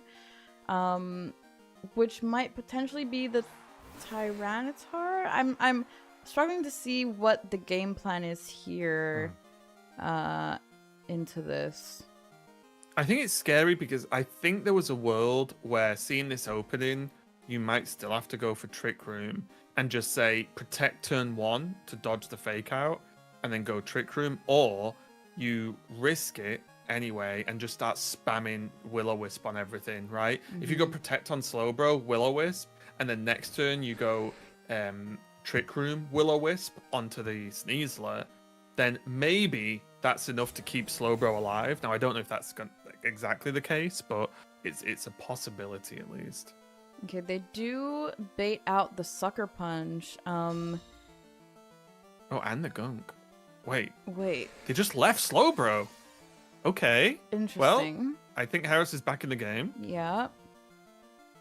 But I'm still wondering what their fourth Mon is here. Obviously, it's not going to be Garchomp if they're going to Trick Room. Is it a Mega T-Tar, do you think? It could be Tyranitar because they see the Alolan Ninetales, so could try and switch the weather. Also quite good versus Dragonite as well to ping off. But it also could just be Trevenant in the back. Like pretty good against the Rotom. Again, Trevenant not a Pokemon I'm overly specialized in, but also this Skeledirge is starting to stack a little bit. That's two special attack buffs now from the song. Yeah. And this is where it got interesting because the focus from Nashon switched to Skeledirge because it's like, oh, this is ramping up now. But like we saw in the early game with Slowbro, they just left the Slowbro up to press Trick Room, and then things get so much scarier.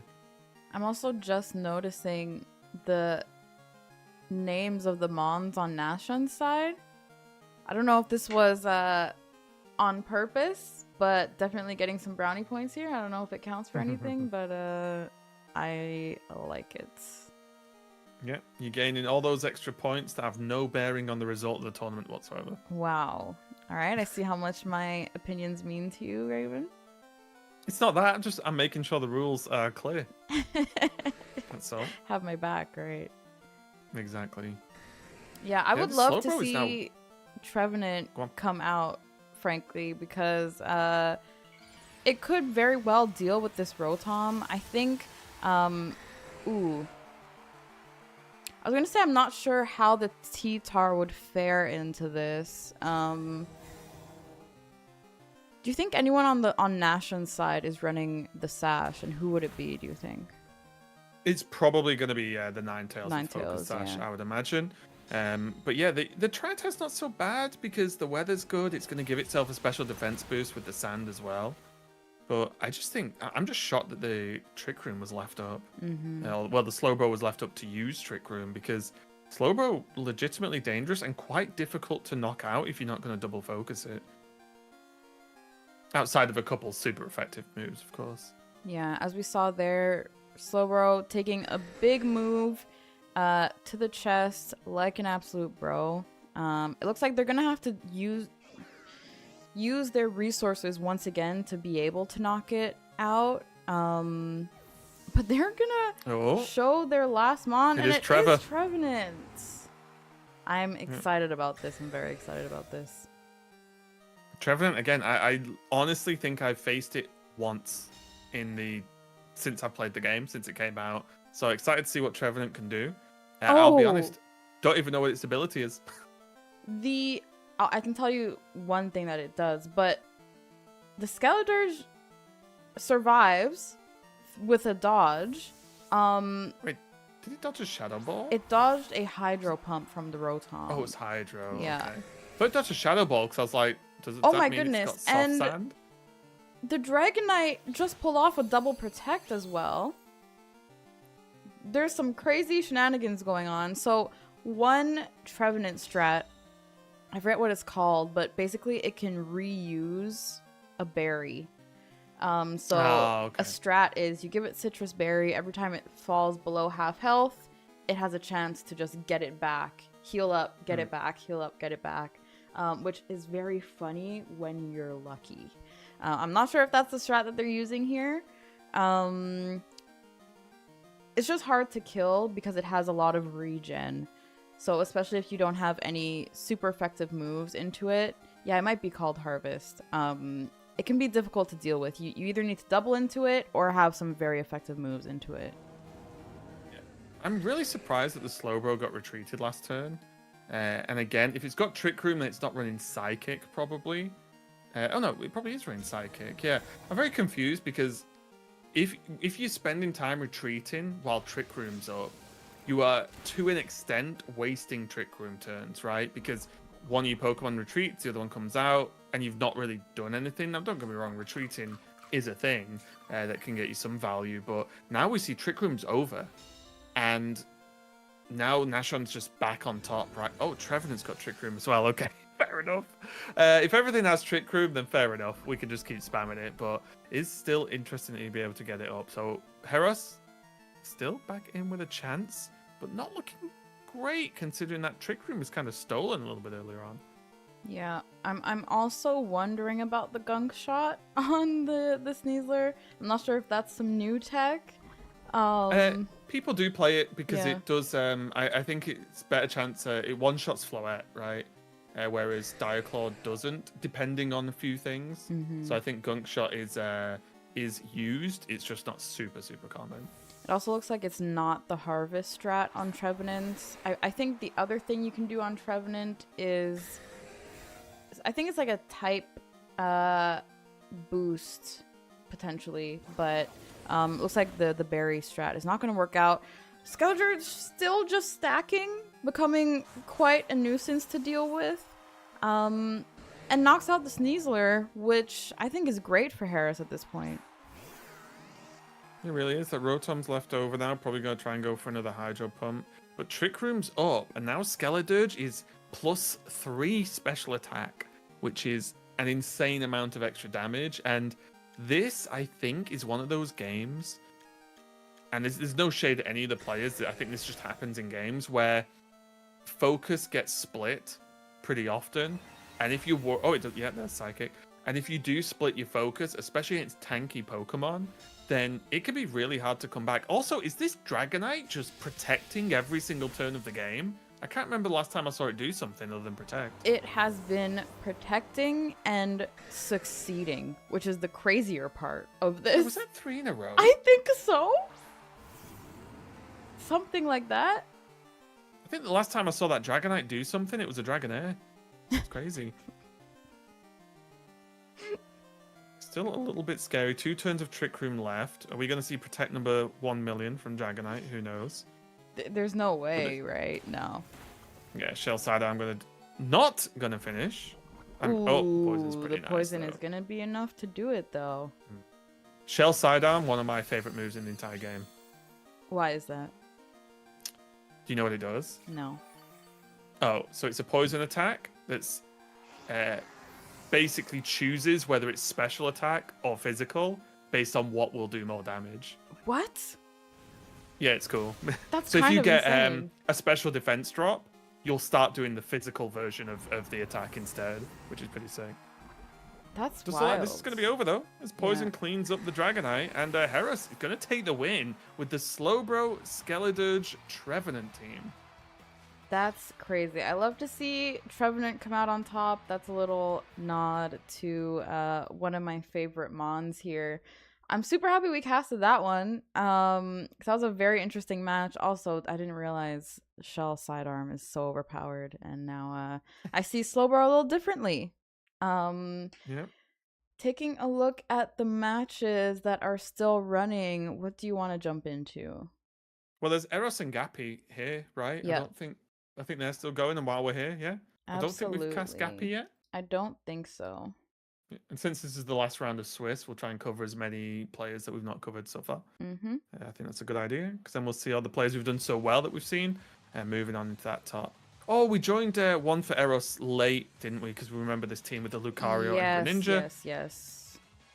And then, oh look, a Raichu Y that's been knocked out. I am shocked. Surprise, surprise. Yep. We can't have this entire stream be Raichu Y Salander. Yeah, I find it actually fascinating.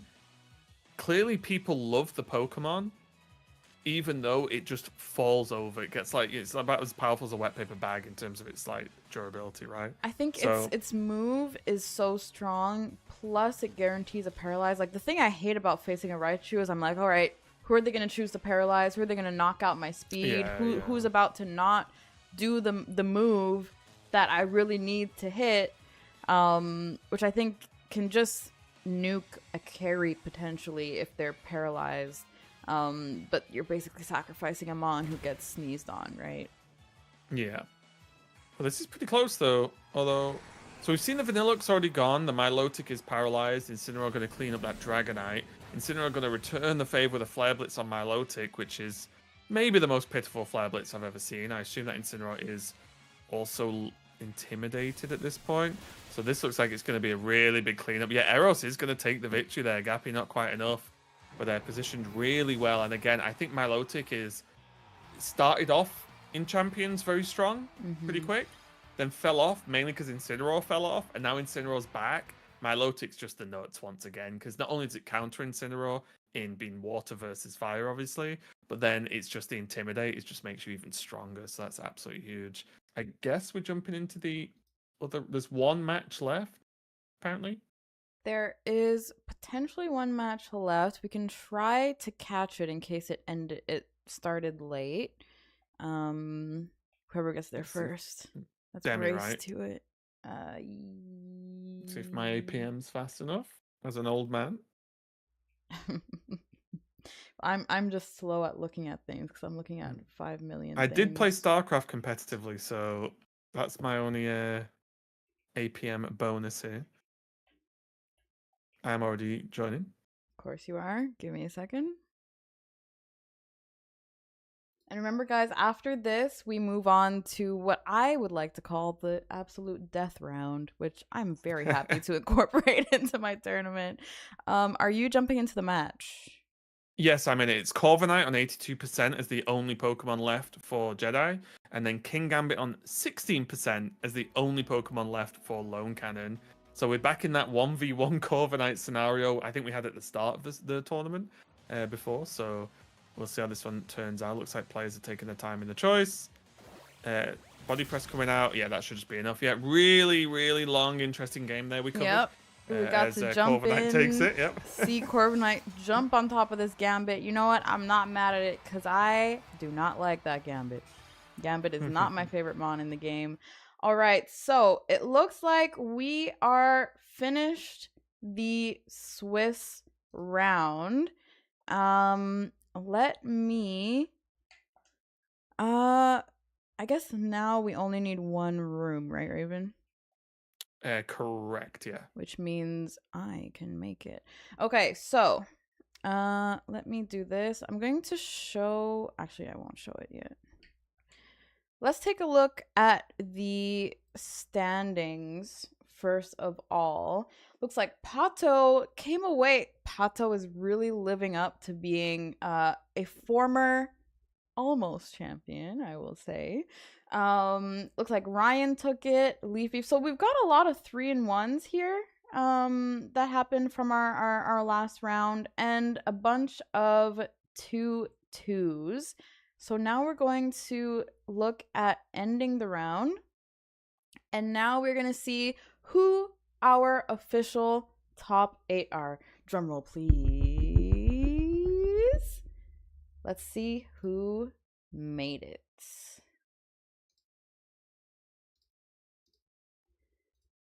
Let's take a look. And our top 8 are Pato, W-Man, B2K, Mike, Ryan, Froth, Leaf Beef, and Inmate. You, unfortunately for you guys, you must now move on to the absolute death round to prove yourself. I am going to show my screen, which has my room code. Let me add this to the chat. 6492 6400. So if all the players can come into this room, we'll only need one from now on. Thank you guys for bearing with me on how I organize that. Raven will fix it for next time. To anyone who did not progress past the top 8 into the death round, thank you so very much for joining the tournament. Obviously, we couldn't have gotten this far if you were not participating and putting on some amazing matches. I hope you had fun. I hope you still are rooting for someone. And we are going to jump into the death round, and I'm very disappointed that I didn't make a graphic that says the death round with like a big skull or something. But we are going to go for it. Players, you can look at your dashboard in Limitless to see who you're playing against. I will bring it up on screen one last time. We've got Pato, our only 4-0 in the tournament. I'll just take a 2-second break if that's okay, by the way. Yes, go for it. Is that all right? Just have a mini break before we start the top 8? Mm-hmm. Okay, 1 second. Go for it. We've got Pato versus W-Man. We've got B2K versus Mike. Notably, B2K only lost to Pato, which I think is a very important distinction to make. B2K will be against Mike. We've got Ryan against Froth, and we've got Leaf Beef against Inmate. It looks like the most equal-footed match here is Leaf Beef against Inmate. If you guys need a quick minute to grab some water, I know you guys might be excited, stressed. Also in chat, anyone who... Asha, thank you so much for the raid. Asha, you did an amazing job. So happy that you decided to participate again. So happy that you absolutely killed it. I'm sorry you didn't make the top cut. I want to see who you guys think is going to progress into the semifinals. I'm back. Welcome back, Raven. Because it's not looking very clear cut to me. We have a lot of people who are sitting at 2-2. We've got 3-1s and 2-2s, and of course the man to beat. I personally have to believe in Pato. The reason why is because I think a lot of people underestimate how stressful it can be playing in a tournament. And this sounds really crazy, but you can make silly mistakes just because you're stressed out about the tournament, which I have done. A little moon lore is I got into what would be like the finals of another creator tournament, and I was on track to win, and then I clicked protect for absolutely no reason on my last turn, and that absolutely wrecked my entire thing. So don't underestimate the power of nerves in making right decisions. Raven, how you feeling? I'm good. Shall we jump into a game? We shall. Your pick. Ryan's channel and Froth have already started, so we could jump in quick to catch that. And then as the other ones get started, we maybe got time for them as well afterwards. Let's do it. Thank you guys for the redeems to remind me to breathe and hydrate. Appreciate you guys. And let's do this. Very interesting one here. We've got Ryan on a lot of standard Pokemon we see. There is the, I imagine, Mega Metagross there, but also the Rotom Mower Grass, whatever we want to call it. Rotom Mow, I think it might be. I can't remember. I've never played this one. And then Froth, of course, we saw earlier with that Mega Chimecho, sorry, and the Halucha, which we have yet to see. Yeah, I'm not gonna lie. I didn't know that form of Rotom existed. The first really? time Lawnmower? I've seen it. Oh, is it? Pokemon is wild, and they just took everything they could, and they're like, "Oh, let's just make it sentient." Well, at least Rotom makes sense, right? Because Rotom is a ghost Pokemon, kind of, that inhabits appliances and things. Yeah, the lore makes sense. That, like, I just Rotom don't like makes it. sense. Everything else doesn't. Although I'm not gonna lie, I used to not like Vanillux, and then I played it in this game. Was like, you know what? This ice cream's pretty cool. Yeah, I'm also not a fan of ice cream. I feel like a bummer right now. I don't like Rotom. I don't like ice cream. We do see the Chimecho, which I am a fan of. Let's just get some positivity in there.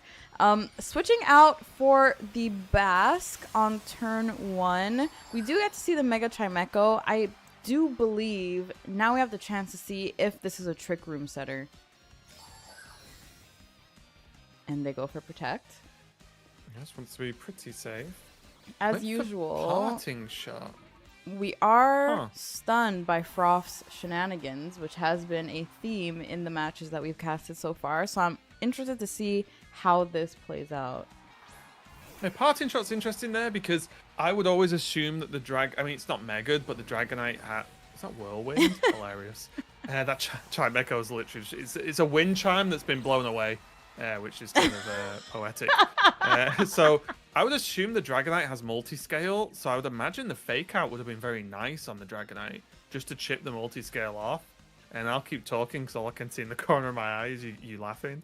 So the Chimecho is gone. Rotom been pulled in along with that Garchomp now on the other side.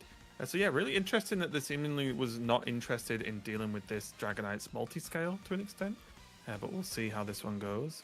Yeah, sorry, the wind hitting the wind chime was... Maybe they just did it because they realized how funny that was. Yeah. Law accurate. Yeah. So what's interesting, though, is that at this point, we have Froth's entire team. So far, Halucha just seems like the mascot.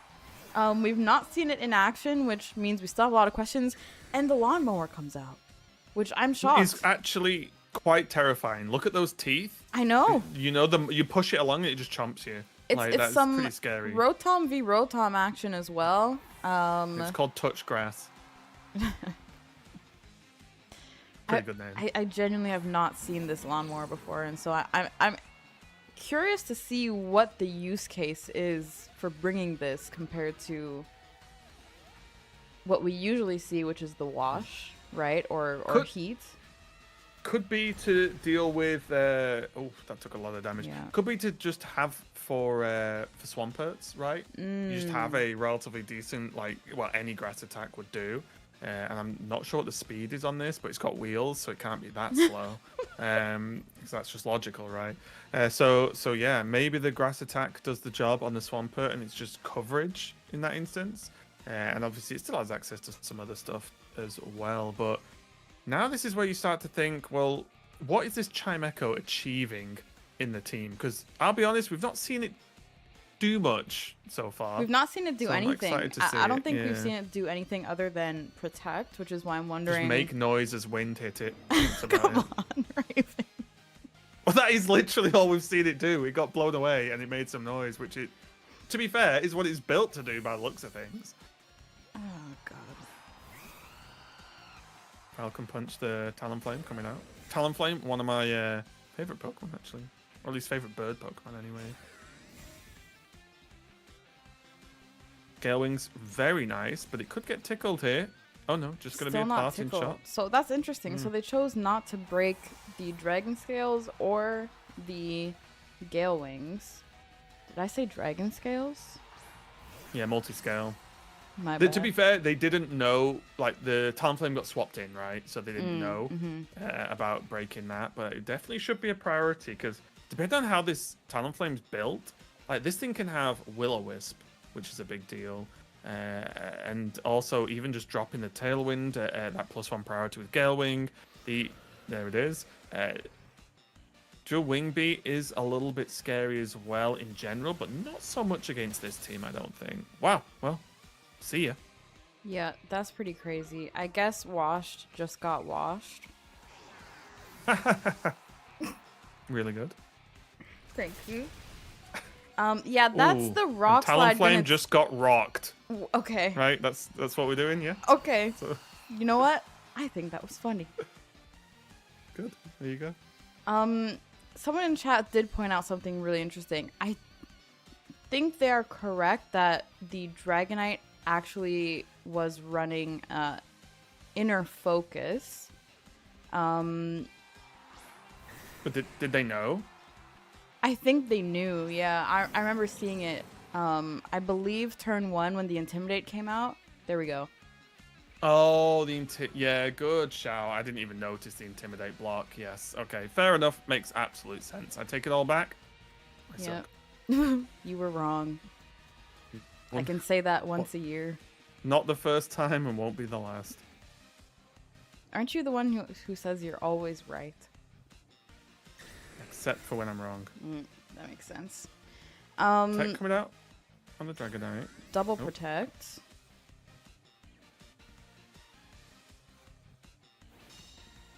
So you know what I really don't recommend? I What? turned the music off on my light switch just for this, so I could like focus, blah blah blah.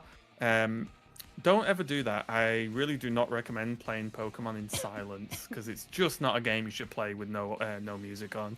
So yeah. You know what's so funny is Hmm. last week I was traveling, and I brought my stream set up with me to travel. And the first stream that I did in this wonky stream setup, I didn't have any audio.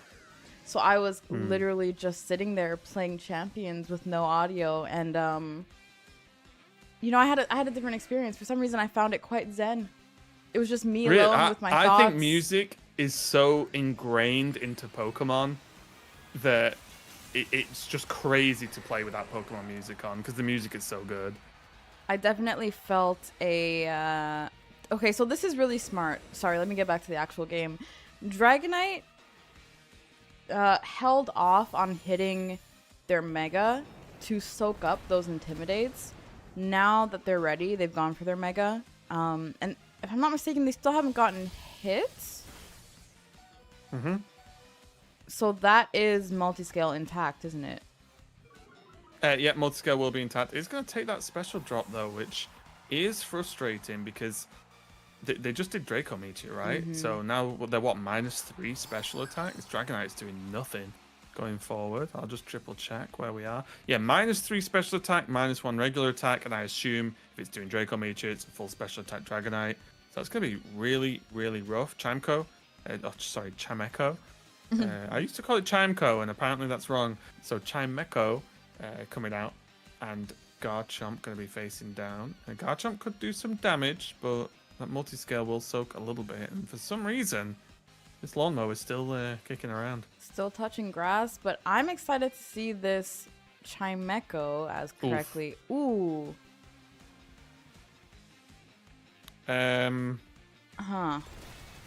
Misclick question mark? Expecting a swap? I don't know, but Thunderbolting a Garchomp is normally not the best idea since it does literally nothing. And that is going to also chip that multi-scale. Here comes Psychic. Yeah. Chimecho's first interaction in the game. So it looks like Chimecho is just going full out and not running any kind of support strats, which is very interesting to me. It's something that I've never seen, but if it works out, it works out. We do see the fish called Fs in chat, which might be accurate, but let's see what happens here. Yeah, Also, pretty hilarious name, right? Do you get the reference? F's in chat. Yeah. It says, what is it? Press F to respect.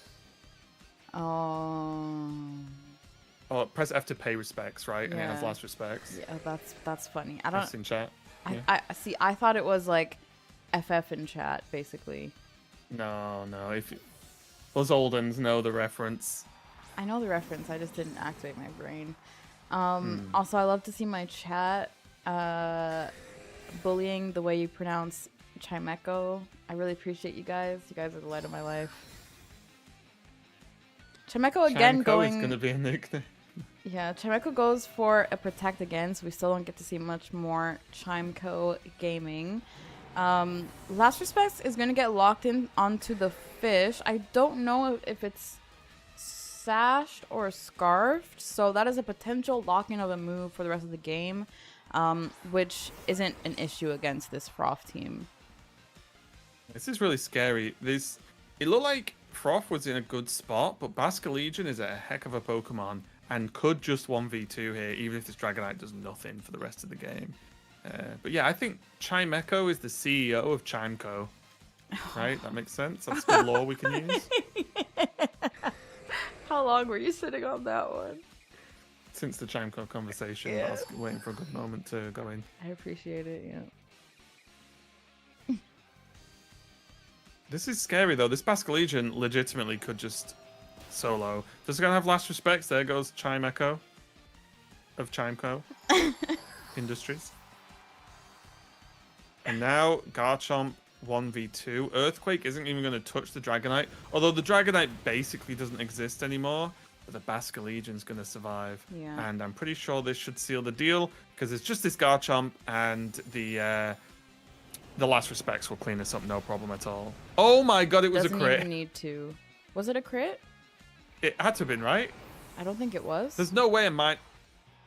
Was it not? I think that Chomp Minus was 3 just, special attack you know what? beats it as well. The Chomp was hanging out with Raichu a little too long. Wow, I'm surprised.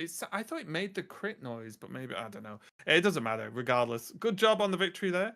A bit surprising. It was a bit of a strange game, honestly, but yeah, good victory there for Ryan. Who do you want to jump into next? Let's go into B2K's room. B2K, who just previously fought against the defending champ of the tournament, Pato, did give Pato the win there. So I want to see how B2K is faring against Mike. And it does look very interesting. B2K already has their Mega Floette down and their Incineroar is sleeping. So that tells us a lot about Mike's team and what they're running on their Venusaur. Yes and no, right? Because there's a world where it's it's Sylveon with Yawn could be what slept the Incineroar, right? I mean, maybe not. The Venusaur could have Sleep Powder, but I think that the Venusaur probably took out the Floette with Sludge Bomb, and then Yawn on the Incineroar may have been the choice. I could be wrong, but just something that is an option here as we see these players try and sort this out. But this is going to be pretty tricky. Going to retreat into the Incineroar, get that Intimidate down. Not that it does anything. I guess try and tank a hit more than anything. I think what's interesting is the Incineroar, if it was Yawn, the reason why I assumed it was Sleep Powder is because if it was Yawn, Incineroar just has a quite easy out with Parting Shot to not have to soak up that sleep. Yeah. Oh, Trick Room though, okay. Still not the best because Mike is on still all 4 Pokemon. The Sylveon was healthy. I don't know what the Grimmsnarl's like. But with potential screens later on or some parting shot shenanigans, I think they're in a really, really good spot. And this might actually have just been one of those outcomes where, you know, a tough matchup, right? Because look at the teams. Like, Venusaur's at least decent against most of this. Thick Fat protects it from the Incineroar. It probably has Earth Power for the Kingambit, even though Kingambit can do decent against Venusaur as well. So I think the ability of just taking the Floette out has really boosted it. And no Kingambit, no Basculegion for this matchup. Yeah, and again, the Incineroar is asleep, and so there's not a lot of answers, even just for, say, the bridge right now. This is looking like it'll be tough to take down for B2K. Dragon Pulse gonna come down. The Incineroar's just chilling, snoozing. Maybe it's gonna wake up this time. Yeah, there's Earth Power. Just gonna clean up the Incineroar. Nice. Don't even let it wake up. Yeah, the Sneasler still in play is good in order to deal with the Sylveon. Not sure what else he can bring out other than potentially a close combat against the bridge, which could be a big swing. But that's if they're running that move into the bridge. Yeah, the big problem here is Sinister's Rage Powder isn't going to stop Venusaur Earth Power in the Sneasler, right? That is a big problem, so navigating that for B2K is going to be very, very, very difficult. Yeah, I'm not sure what the path forward is here, looking at just Sneasler and Sinistra.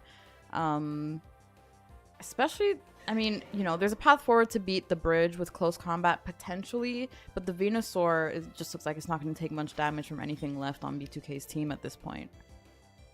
Yeah, I think this is just like I think this is just one of those ones where the matchup just kind of sucked, right?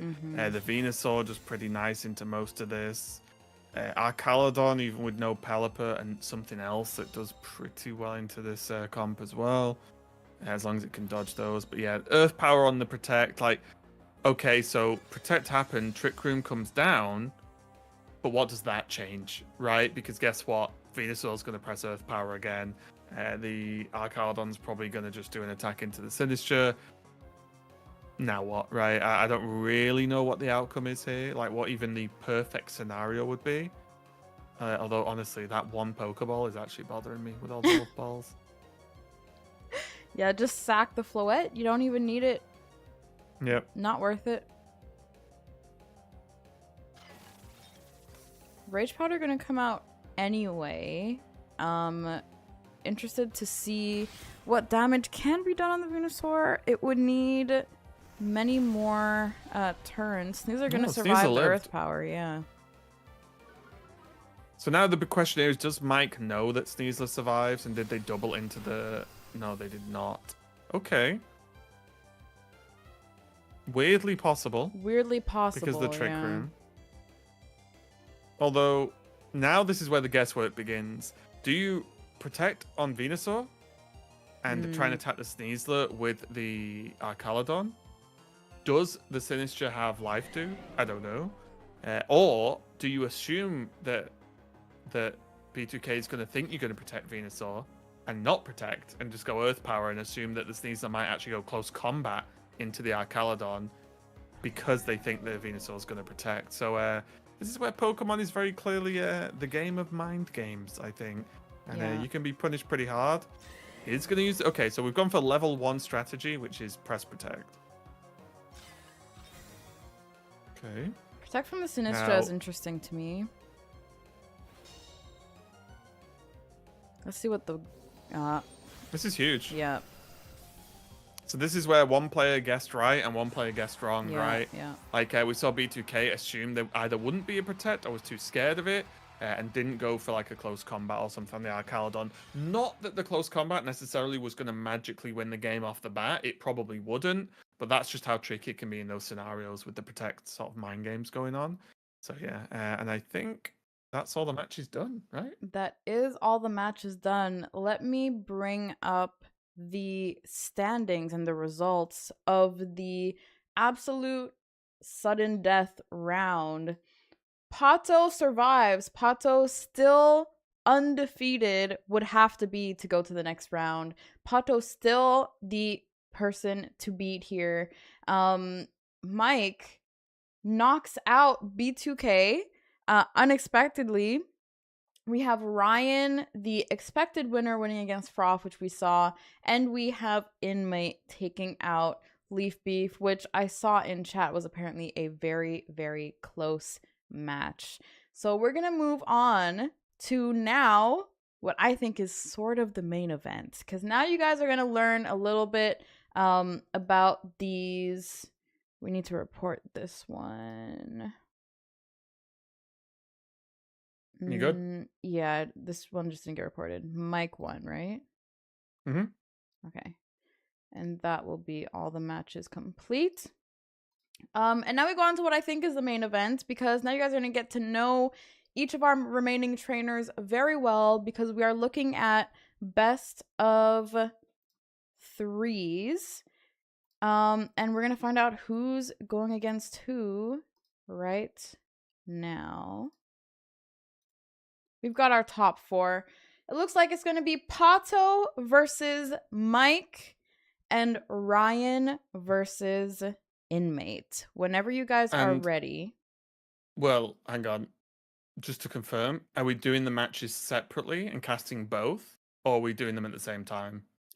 We will do them separately. Okay. So just make sure you tell the other players not to go, right? Right, That's all. okay. Yeah. Which duo should we start with? We can just start with the one at the top, Pato versus Mike. That's the first one on the bracket list, and then we'll do Ryan versus Inmate after, Sounds good. if that suits. Let's get Pato and Mike. The stage is yours whenever you're ready.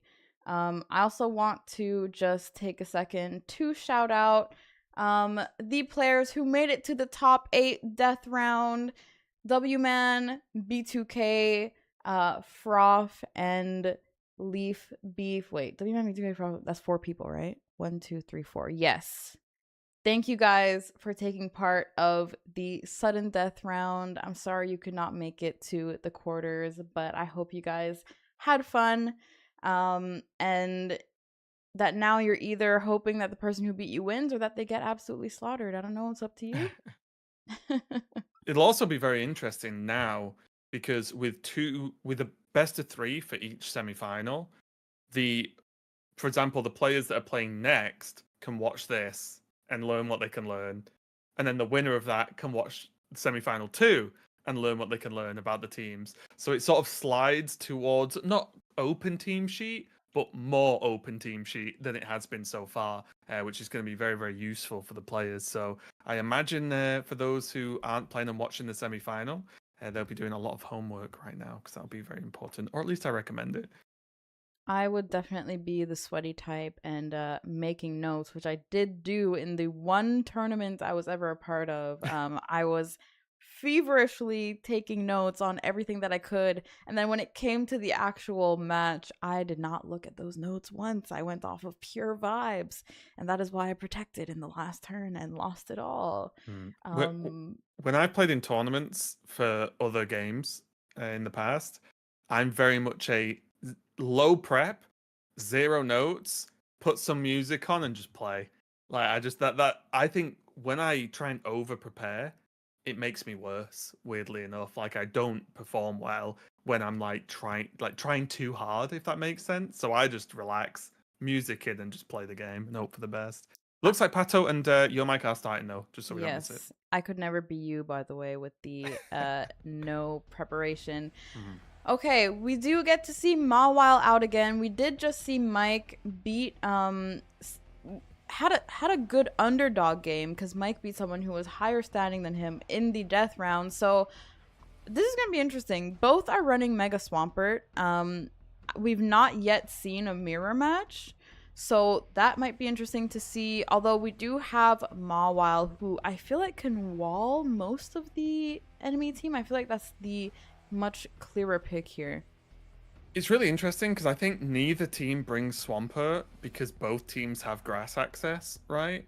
But then you look at the problem of Venusaur versus Mawile and how that matchup plays out, because everything else is quite similar. Obviously, there's like Basculegion on one side, Sylveon on the other. There's the Grimmsnarl sort of versus the Sinistra. So although overall builds and approaches are similar, there's enough differences where the Mega pick actually gets weird, because if you're assuming neither want Swampert, then the Megas are pre-picked if you want Megas on your team, right? But then if you're assuming your opponent's going to think that, is there ever value in flipping back to Swampert again? I don't know. It gets really weird. And this is game 1, remember. Over the course of a best of 3, these decisions will have a butterfly effect across the series, because what your opponent picks game 1 will impact what you think you're going to pick game 2. So we are going to kick it off here. We have Mike starting off with that Venusaur Grimmsnarl, and we have Pato on the Morwile Pelipper. So both players gone for what I would call the level 1 strat. Also change scene. Thank you. So, I'm sorry, your casting is just too good. I get too into what I'm watching. Pelipper going to have that rain down, though, and set up for a potential switch into Arcaladon, depending on what's going on here. But Venusaur kind of threatens the Arcaladon switch itself, so going to be a little bit scary for this turn 1. How does Venusaur threaten the Arcaladon?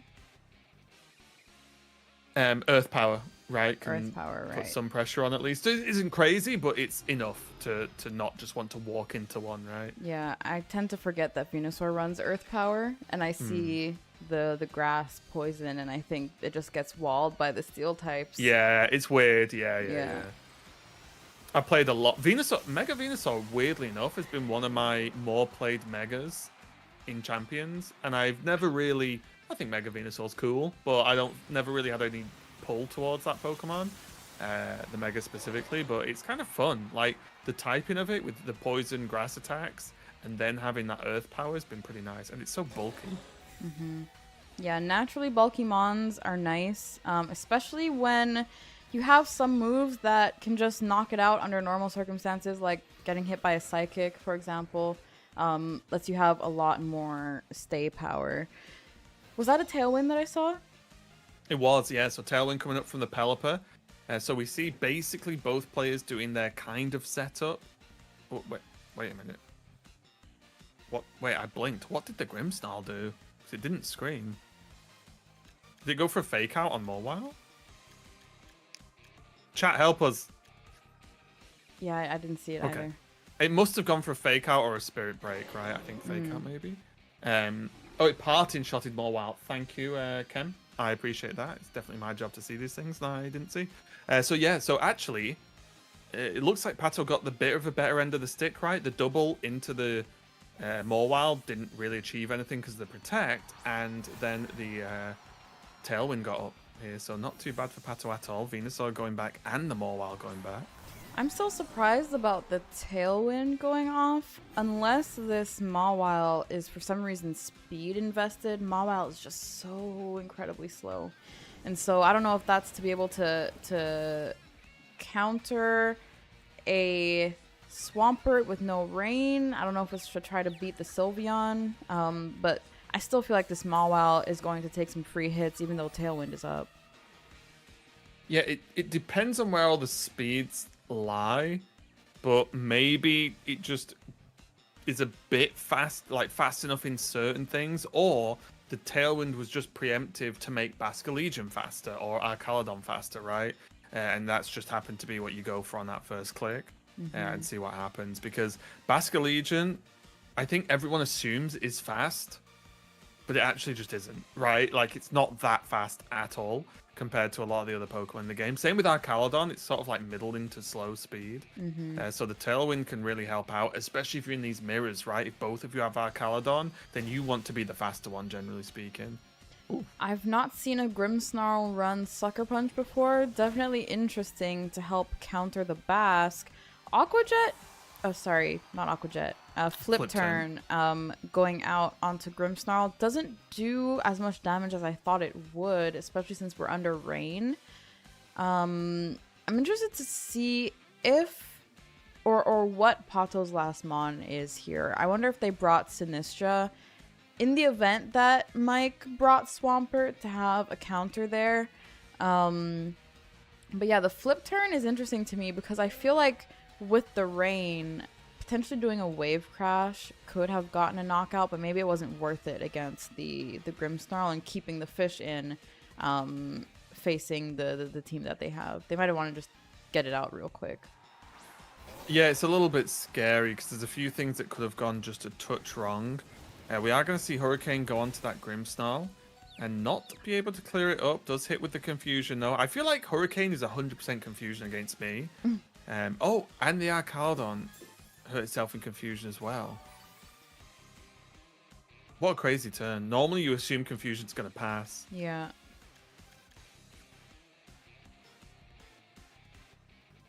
Yeah, Reflect is up for the Grimmsnarl side here. But both these Pokemon are confused. And for those of you who don't know, Confusion has a 1 in 3 chance of hurting itself instead of attacking. So not high odds, but definitely not nothing as we've seen. I'd say those are relatively high odds to hit every turn. That can really turn the tide of a battle. For example, that Archelodon not being able to make its move there, potentially onto the Pelipper to knock that out, can be a game changer. Grimm going back so that they can send out the Venusaur. And Into the unfortunately, Hurricane. yeah, Venusaur is going to tank that Yikes. Hurricane, which is really bad. Yeah, And with the that's an confusion as interesting- well. Wait, that was just a swap as well. Oh, is that Brick Break on the Archaludon? Yep. Yeah, and breaks the Reflect. Okay, Brick Break on the Mawile. Now, that's the sort of thing that's interesting to know, right? Because I don't think Brick Break is super standard on Mawile. No. You can probably tell me that. But that's knowledge now that can be passed on to game number 2, no matter what the outcome is. Absolutely. So now this is where the mind games begin. Because now knowing that Mawile runs Brick Break, the question is, do you even bring Grimmsnarl next match, right? Is it even Yeah. worth it? Which can completely change the game plan for Mike here. Yeah, and I think that was a hard swap of Grimmsnarl, right? It was, yeah.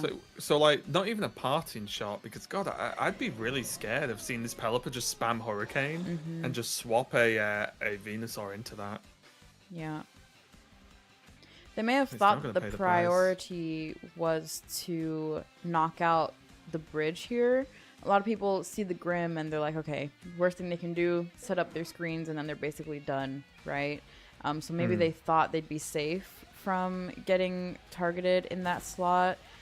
Man, but that Hurricane onto the Venusaur is huge because now Venusaur is just out and didn't get to do anything. Yeah, resetting up the Tailwind. Nice Sucker Punch from Mawile again. Mawile is very King Gambit-esque, right? Where it's slow, it hits hard, but worst case, it can Sucker Punch and then become fast, basically, right? In a roundabout way. So Mawile definitely just be doing a good job there. Probably going down this turn. Oh no, going up against the Pelipper here. Focus Sash that we saw earlier, I think, from Pato's team. From the Pelipper coming down, coming in pretty clutch, saving an Electro Shot, and also just giving Mawile another turn to just do stuff, right? Maybe another Sucker Punch. Maybe the Pelipper with that, with the Tailwind up, it's going to be able to do something else. Maybe another Hurricane. Roll that dice without the rain. Yeah, the difference between the Gambit and Mawile is that Gambit is still quite tanky, whereas Mawile, if you hit it with the right move, it is just an instant one hit. But I don't see anything other than the potential Earth Power from the Venusaur that got dealt with very quickly that can easily deal with the Mawile. Obviously now Mawile is very low health, and so it wouldn't take much to knock it out. But you just have to be able to hit it first at this point. Yeah, I think the Archaludon's probably strong enough because it's +2 special attack at this point with that 2 Electro Shots. However, it is still confused, so there's a world where it does just fail. This Sylveon's interesting as well because the Pato's team does have Tailwind up for the next few turns, and Sylveon naturally very slow. So there's a world where like Sylveon hits Protect here, and the double into Archaludon deals with that, or the double can happen into Sylveon potentially. Pelipper. Okay, is this to block Quick Attack? No. Interesting. No Quick Attack. Oh, yeah, very interesting. Play Rough into the... Oh, I'm surprised. Okay. So they were preparing for the Quick Attack from the Sylveon, and then Mawile goes in. But basically, this whole turn was a waste for everyone. Yeah. Except there's a little bit of leftovers chomped on, and the Tailwind turn has gone down to 2. Yeah, I was going to say, the one good thing for Mike here is that it did burn a Tailwind turn, which could be a deciding factor if they can survive long enough. But Pelipper, still on that 1 health, is going to be able to get some decent damage off. Pelipper hits so much harder than I think it will every single time. For some reason, that's quite a stonky bird. Have you played Life Orb Pelipper yet? I've not played Pelipper. Oh, ever? Ever, but I've been hit by a Life Orb Pelipper, and it made me question It's my so life good. decisions. Yeah. Your life orb decisions. All right. I've started calling it Lorb, by the way. Oh, okay. Yeah, a good old It's because Lorb you're cool bird. and down with the VGC kids. Exactly. I'm one of them now. Okay, well, Grimstar coming back out. Brick Break gonna slap this Arcadon in the face with a little karate chop. Arcadon is just getting progressively tankier, no longer confused, and he's just gonna flash cannon this Morwal right in the face. And Morwal's gonna go down. This does retain the Pelipper, and now Pelipper can come back out and boost the Basculegion with Rain again. So I do understand this switch to try and get the Basculegion cooking a little bit. Yeah, I don't know if my eyes deceive me, but we still don't know Pato's last Mon here. If it is an Archelodon, I think that's quite... It is the Archelodon, yeah. So that's going to be quite easy now for Pato. Unless there's some horrible reads that are made in terms of protects. That should be pretty straightforward. Yeah, I imagine this plan is flip turn into Pelipper into Electroshot. The trick is guessing the 50-50, because in a perfect world, then Mike wants to protect the right target of flip turn and then attack with the other Pokemon. Or it's double protect. Well, does Grimstar even have protect? Probably not. So that could be the issue as well. It could just be the Grimstar's the target with flip turn and then go from there. So this could just be tricky. There's protect on the Arcadon to buy some time. This is the last turn of Tailwind for Pato. So this at worst does that. But yeah, to no big surprise, it is going to be the flip turn. It was actually Aqua Jet. Oh wait, was it Aqua Jet? It was oh, sorry, Aqua Jet. apologies. Yeah. So they decide to keep the fish in next to the bridge, which might be the right call. We're gonna get. Was this the Basculegion with flip turn, or did someone else have flip turn? Because that's also important. If this is the normal build of Basque, it doesn't even have flip turn. I just can't remember who we cast that had it. So maybe I'm just thinking of a different player. Because if they don't have flip turn, then you definitely go for that attack, the Aqua Jet, right? Because you want to just knock the Grimstar out and leave them with 2 in the back. Mm-hmm. Yeah, I guess the question is, does it have flip turn, right? Now the problem is Mike doesn't have that information unless they've been paying attention to previous matches. But that's a good point. They might not be running flip turn on the Basque. Yeah, because standard is Last Respects, Wave Crash, Aqua Jet. And then if you're running Focus Sash, you go Liquidation. And if you're running, I think Scarf is normally the flip turn option, right? Yes. And I don't think, if it's not going to do it there, then it doesn't have flip turn. Yeah. All right, so this... Oh, so Pelipper comes in and sets Rain, but the Archelodon still goes for the Dragon Pulse to get rid of the bridge. Oh, Mike did have Yawn, Sylveon. Yeah. Remember we talked about it the other game? Yeah. Looks like that may have been it. This is just... it's not just game, but I think it's just game because Pato's Last Respect from the Basculegion will delete the Sylveon. And Sylveon still needs to, it's probably going to be Protect this turn and then hope for a Hyper Voice the turn after. Yeah, and... It would actually be a pretty cool swap turn, maybe, to keep the Arcadon alive. Yeah, I was going to say, we might be looking at switching out Archelodon to counter that Yawn. Wait, no Detect. No Detect. Just got to take the Electro Shot in the face. I guess they thought maybe it would be a switch turn, right? And so that they might as well get some damage off. But the Archelodon kind of has nothing to lose because there's still a Basque. Yeah, and Last Respects 100% deals with the Sylveon now at 57%. There's a world where if you Last Respects with only 2 Pokemon knocked out, and the Sylveon's built in a certain way that it can take one of those hits, but very unlikely now at that percentage. Yeah. So they get the damage off to basically secure the Last Respects kill here. Maybe stall it with a Detect, but at that point it would really just be stalling it.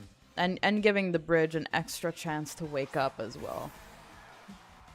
Also, important to note, in best of 3, there is value in conceding. as well, because you hide information because it's closed team sheets, right? You hide some level of information from players if you just don't show. So there's a world where, again, I'm not saying this was correct to do, but Mike could have not played Yawn and just conceded and hidden the fact maybe that Yawn was on the Sylveon, right? And then that can come into play. Forgive me though, I do just have to go and let waffle out quickly. Sorry. Yeah. Looks like that's going to be enough to knock out the Sylveon, and Mike does go down to Pato.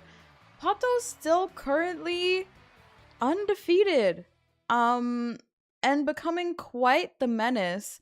But thankfully for Mike, this is not a death round, or a sudden death round. So Mike is going to get another chance to beat Pato.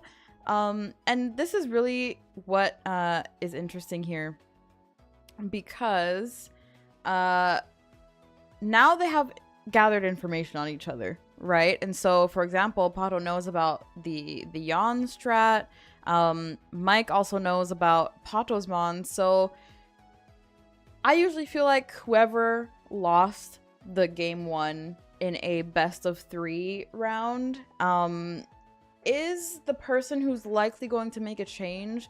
The one who won is sitting on a win, and they don't have to change their strat because it's what won, right? So it's kind of in Mike's how do I say this? It's up to Mike to make a change that can get him a win now. Mike and Pato, you can run your second match. We're gonna jump to Ryan and Inmate after we decide the winner between Mike and Pato. So whenever you guys are ready, do jump in. Guys, are we enjoying the tournament so far? I'm having so much fun. It feels who are the people who entered? We had 16 at the start. We did 16 Swiss rounds, 4 Swiss rounds, top 8. I can show you the list, yeah. And Pato and Mike, whenever you're ready. So here are the original 16. We had Cammy Whammy, W-Man, Mike, Ryan, Nashon, Asha, Ace, Froth, Gappy, Pato, Inmate, Godly, B2K, Cupid, Harris, and Leaf Beef.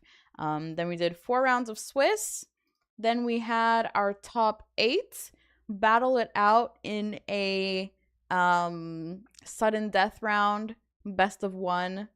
And now we are in our top 4 bracket. And if you guys see this correctly, Pato is the one to beat right now, and quite scary. I am back, sorry.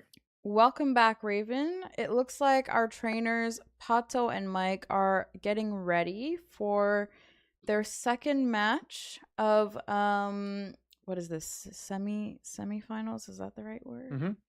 Of semifinals. Best of 3. Let me see. Great stream. Thanks, Messi. I'm glad you guys are enjoying it. Moonball. Oh, I chose the wrong side. Moonball Cup is here to stay, gang. Oh, there you go. I just saw it. This is after all that which way's my camera training gone. I know. Straight out the window. It didn't train me well enough. We need to go back to the drawing board. Okay, it looks like Pato and Mike are ready. Are you ready to head into the game? Yep. Let's do it. Okay, so let's see if the picks are any different this time. As we take a look again, the players did go for that Mega Venusaur on one side and then Mega Mawile on the other. And now, as I said, this is where the mind games begin. If you're expecting the Mawile, do you want to switch over to the Swampert? Are you happy with the Venusaur and try and just dodge those hurricanes on like the previous game? Or do you want to jump into this? And also just bear in mind, the players switched sides on the queue. And we didn't switch, so yeah, it's the players have flipped from the previous game, just so everyone's aware if they get confused or not. But yeah, it's going to be interesting to see what they pick here, because Swampert, Pato, I think, is just unlikely to pick Swampert just because Venusaur feels like the pick for Mike. And obviously Pato won, right? So often the case is, well, if you won, do you want to change anything, right? You 1-0 up, why not make them change? And then you get to potentially change on game 3. So you know what's so funny is that while you were gone and you very rudely left me here alone to do everything by myself, is I said that, but in a much worse way. And that's why you're here. I basically yapped for 5 minutes trying to explain that the person who lost is usually the person who wants to run a different strat in game 2. So let's see if that happens.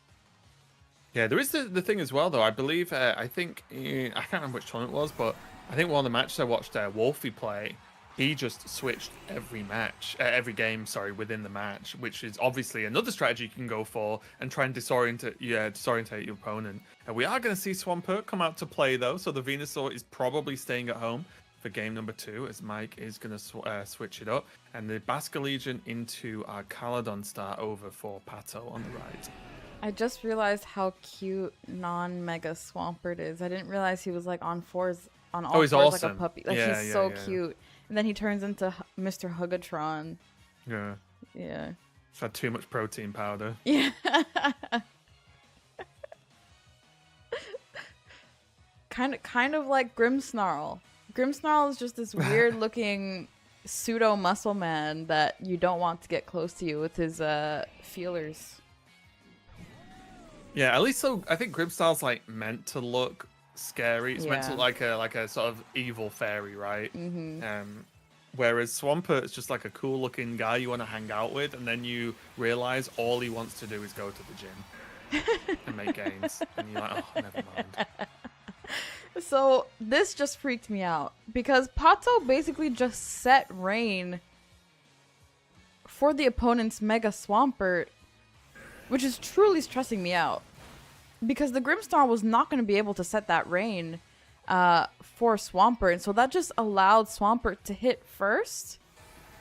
Yeah, how much does this Wave Crash do, though? Because I think it one-shots. Yeah, I was going to say, yeah, you win on that sort of switch, I think. So the extra damage from Basculegion with the adaptability is huge. And I think I've seen this interaction many times, because I've played a decent amount of Swampert, where the Basculegion will just one-shot you. So this is just good game knowledge from Pato, right? I think enough people have played Swampert, and you run into it enough on ladder that you can get this feel. But this is where the Rain really pops off, because also there was a world where the Wave Crash goes onto where the Pelipper slot is, and then you've got an even more healthy Basculegion that one-shots the Swampert.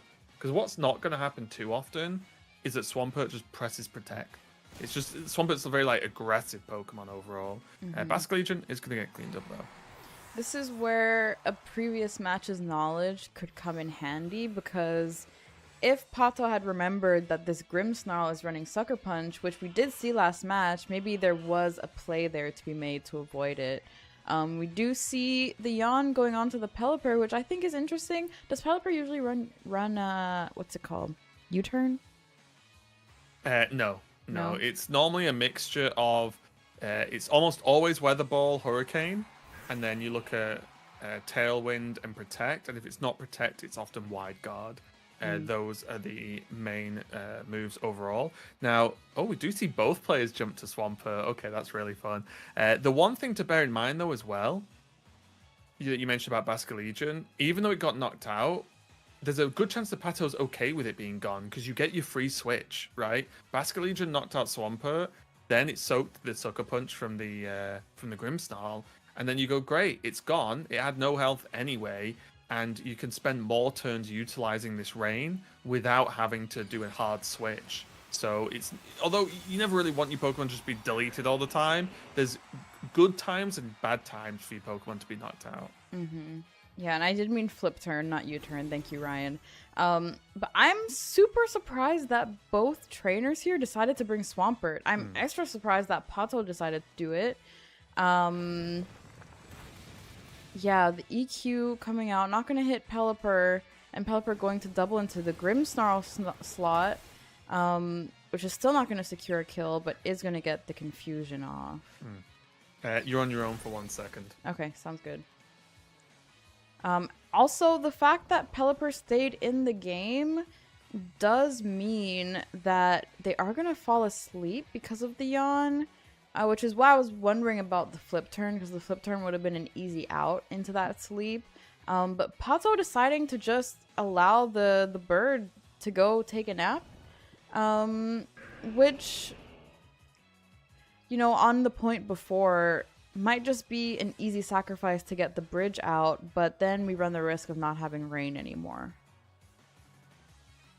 Yeah, this is looking a little bit scary actually for Pato, because we do see that the Grimstyle is that I don't think we really mentioned it, but is the light clay, which means these shields are up for a long time, right? The damage reduction is huge. Grimstyle now going to drop the parting shot onto the Swampert, reduce its damage down a little bit.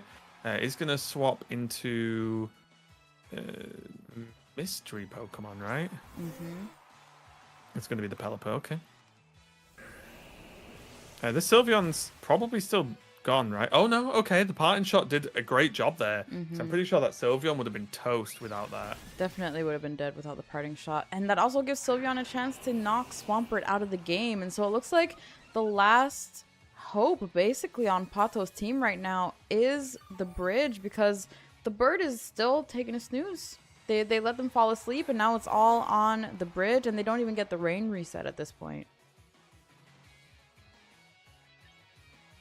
It's actually the very last turn of rain, and so there's a lot of pressure onto this Archelodon right now to make something happen.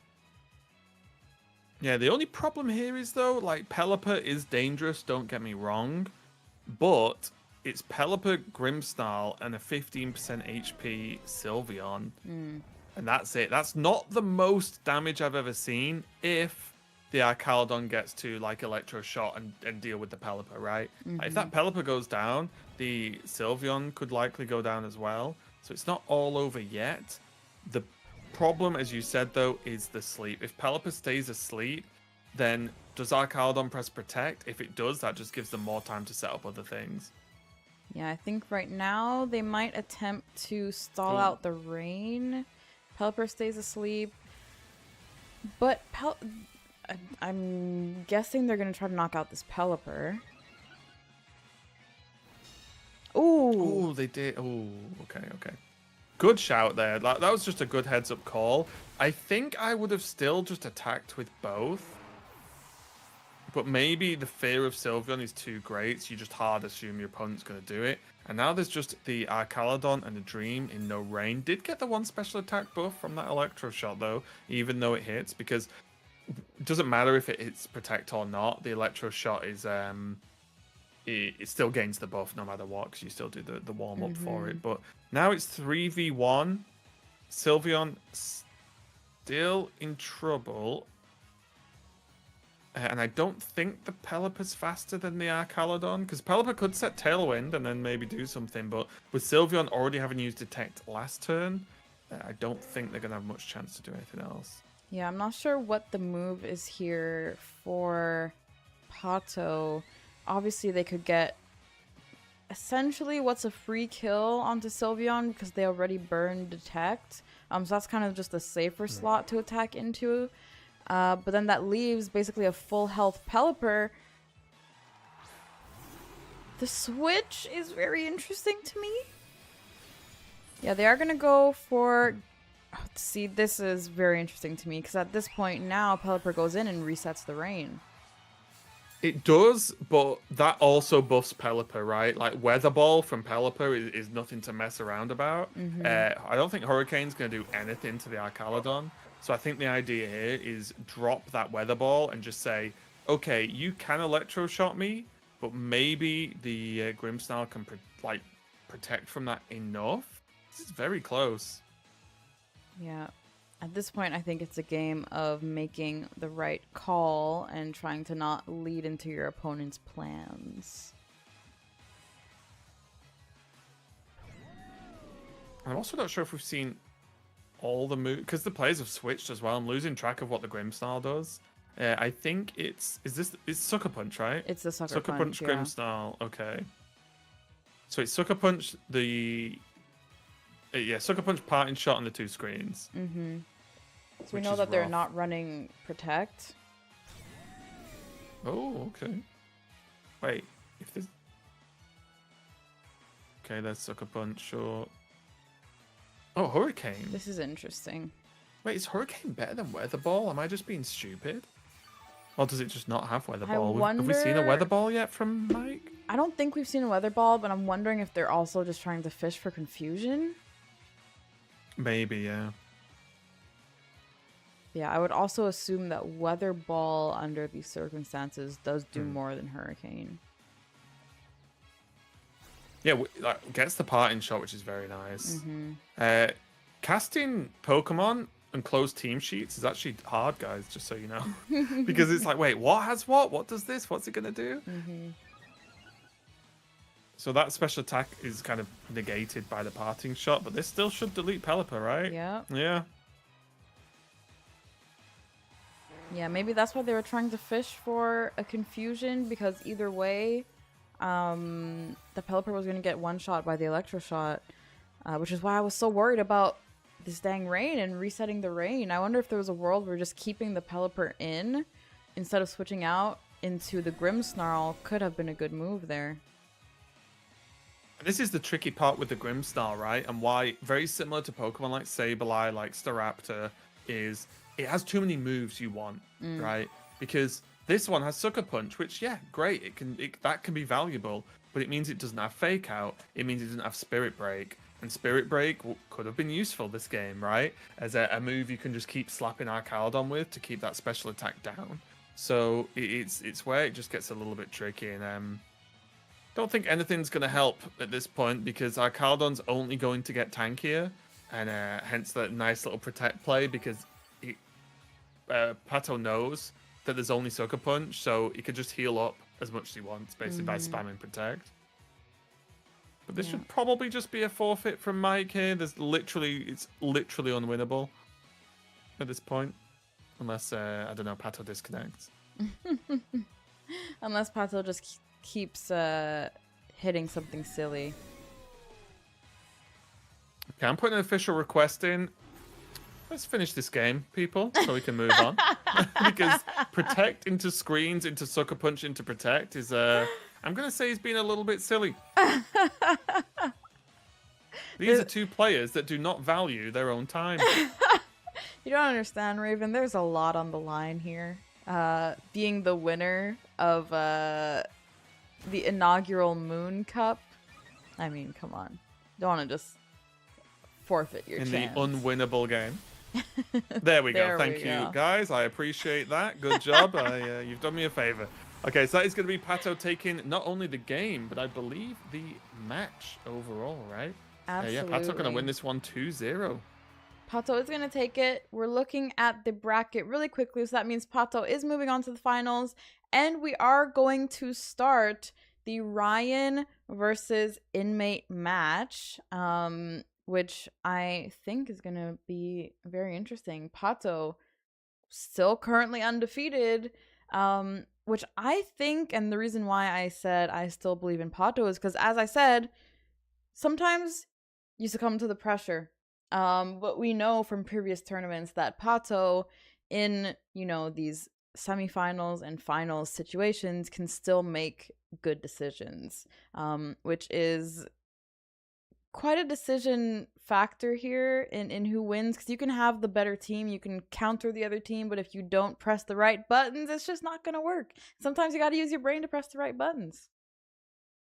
Yeah, 100%. Looks like the players keep just dipping in and out. Are the players getting ready?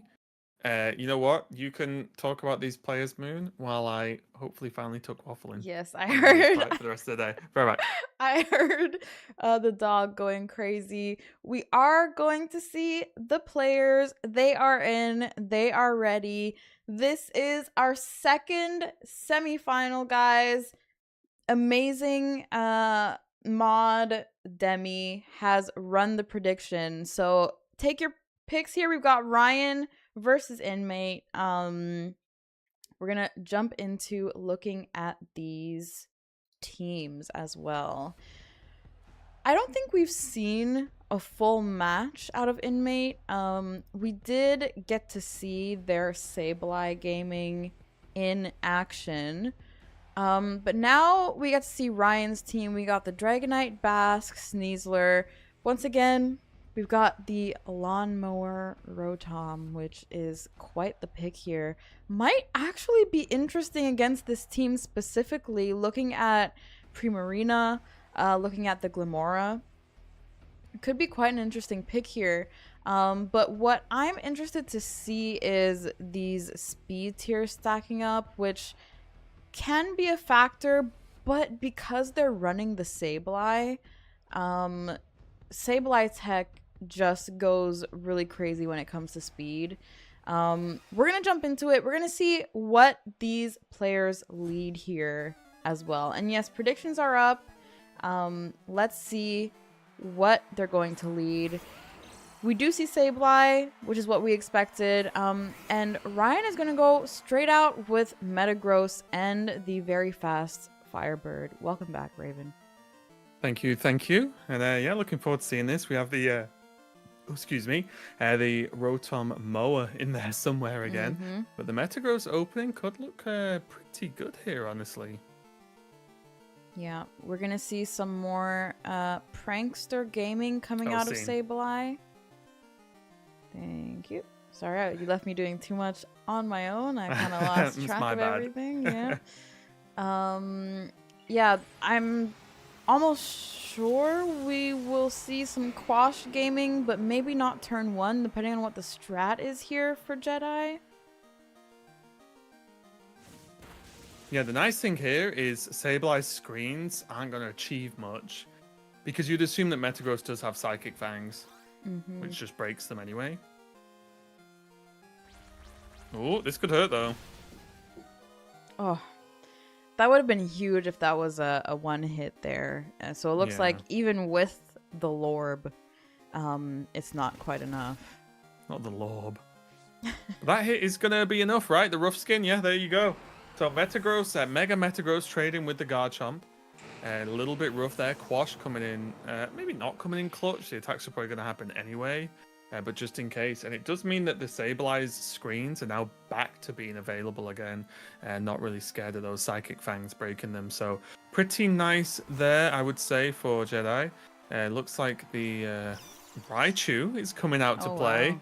And this is where things get interesting, right? I mean, things are very, very interesting under these circumstances because they did not break Gale Wings from the bird. And as we know, Raichu dies to a sniff. And so the bird kind of just gets priority on doing whatever the heck it wants with this Raichu. It is broken. Falcon Punch is the Gale Wings, right? Yeah.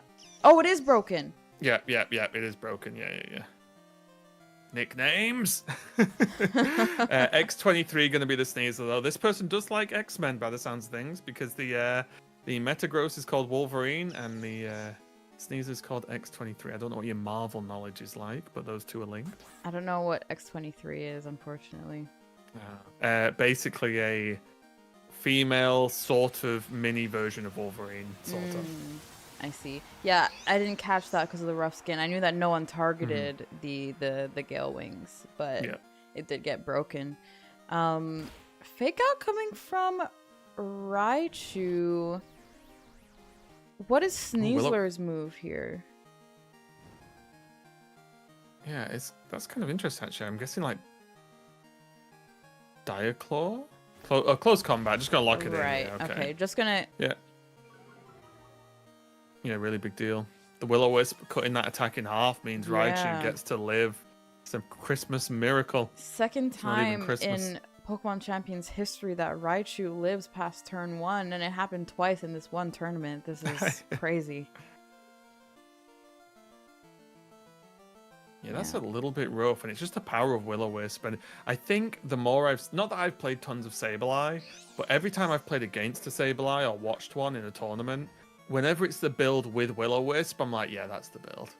That is the build. Because like Will-O-Wisp just like I said, just neuters most physical attackers. And now this Sneasler is just such a wet lettuce. It's just not going to achieve much. And there goes Zap Cannon. Going to take out that Talonflame. And already things are looking a little bit grim for Ryan's. I imagine This is a Basque Legion in the back. Yeah, right. Still going down to 2 close combats through Will-O-Wisp is still a bit rough. Yeah. Wait, now this is very close though, because suddenly there's one sort of attacker left, right? Mm-hmm. And it's gonna be Corviknight. Okay, it's gonna be the Oh. raid boss.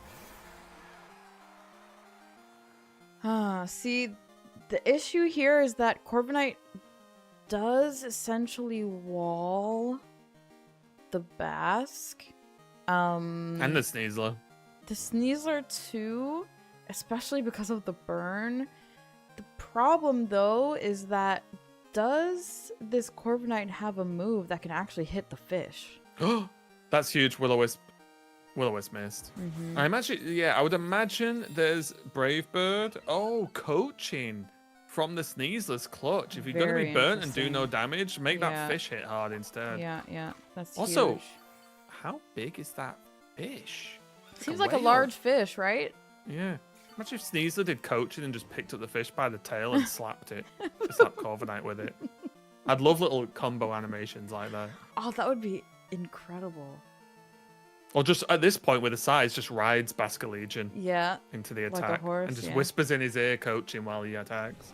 Okay, the Will-O-Wisp Okay, this- does go off this turn, which is gonna be quite a big deal. Especially, I mean, depends if they go for coaching again. I don't see why they wouldn't. Yeah, this is just all in Basque Legion now. Yeah. Because the good thing here is you are only taking damage, I guess, from the burn now, but only from the Corviknight. The Sableye does nothing, right? So if you just keep coaching it, the Basque Legion's going to become the raid boss against the Corviknight instead of vice versa. Because all that's happening is Corviknight's going to be doing less and less and less damage to Basque Legion, and Basque Legion will just, I don't know, start just jamming in a minute once it gets a few more buffs, even through the burn. Yeah, we don't know the moveset on this Corviknight. Right now, we've seen Roost. I'm personally still worried that it's not running Brave Bird. When I was running Corviknight, I didn't have Brave Bird on it. I had Body Press. And so I feel like that could be something that is a bit of an issue here. Corviknight is kind of stuck roosting every turn at this point. Yeah, I think a lot of builds are like Tailwind Roost, and then it is tricky. If you're running Roost, you do have less time. Oh, so Taunt's going to finally come out to stop the coaching.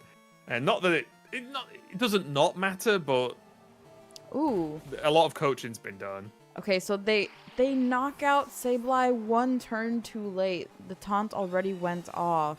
The 2 burns really doing something here. Yeah, I think the plan for Jedi now is to just spam Roost and let the burns try and kill. Or at least let the burns get Basque Legion low enough. Because Sneasler can't do anything. Sneasler may as well not exist outside of coaching now. Because Diaclaw does nothing, literally, versus Corviknight. And close combat's going to probably do even less.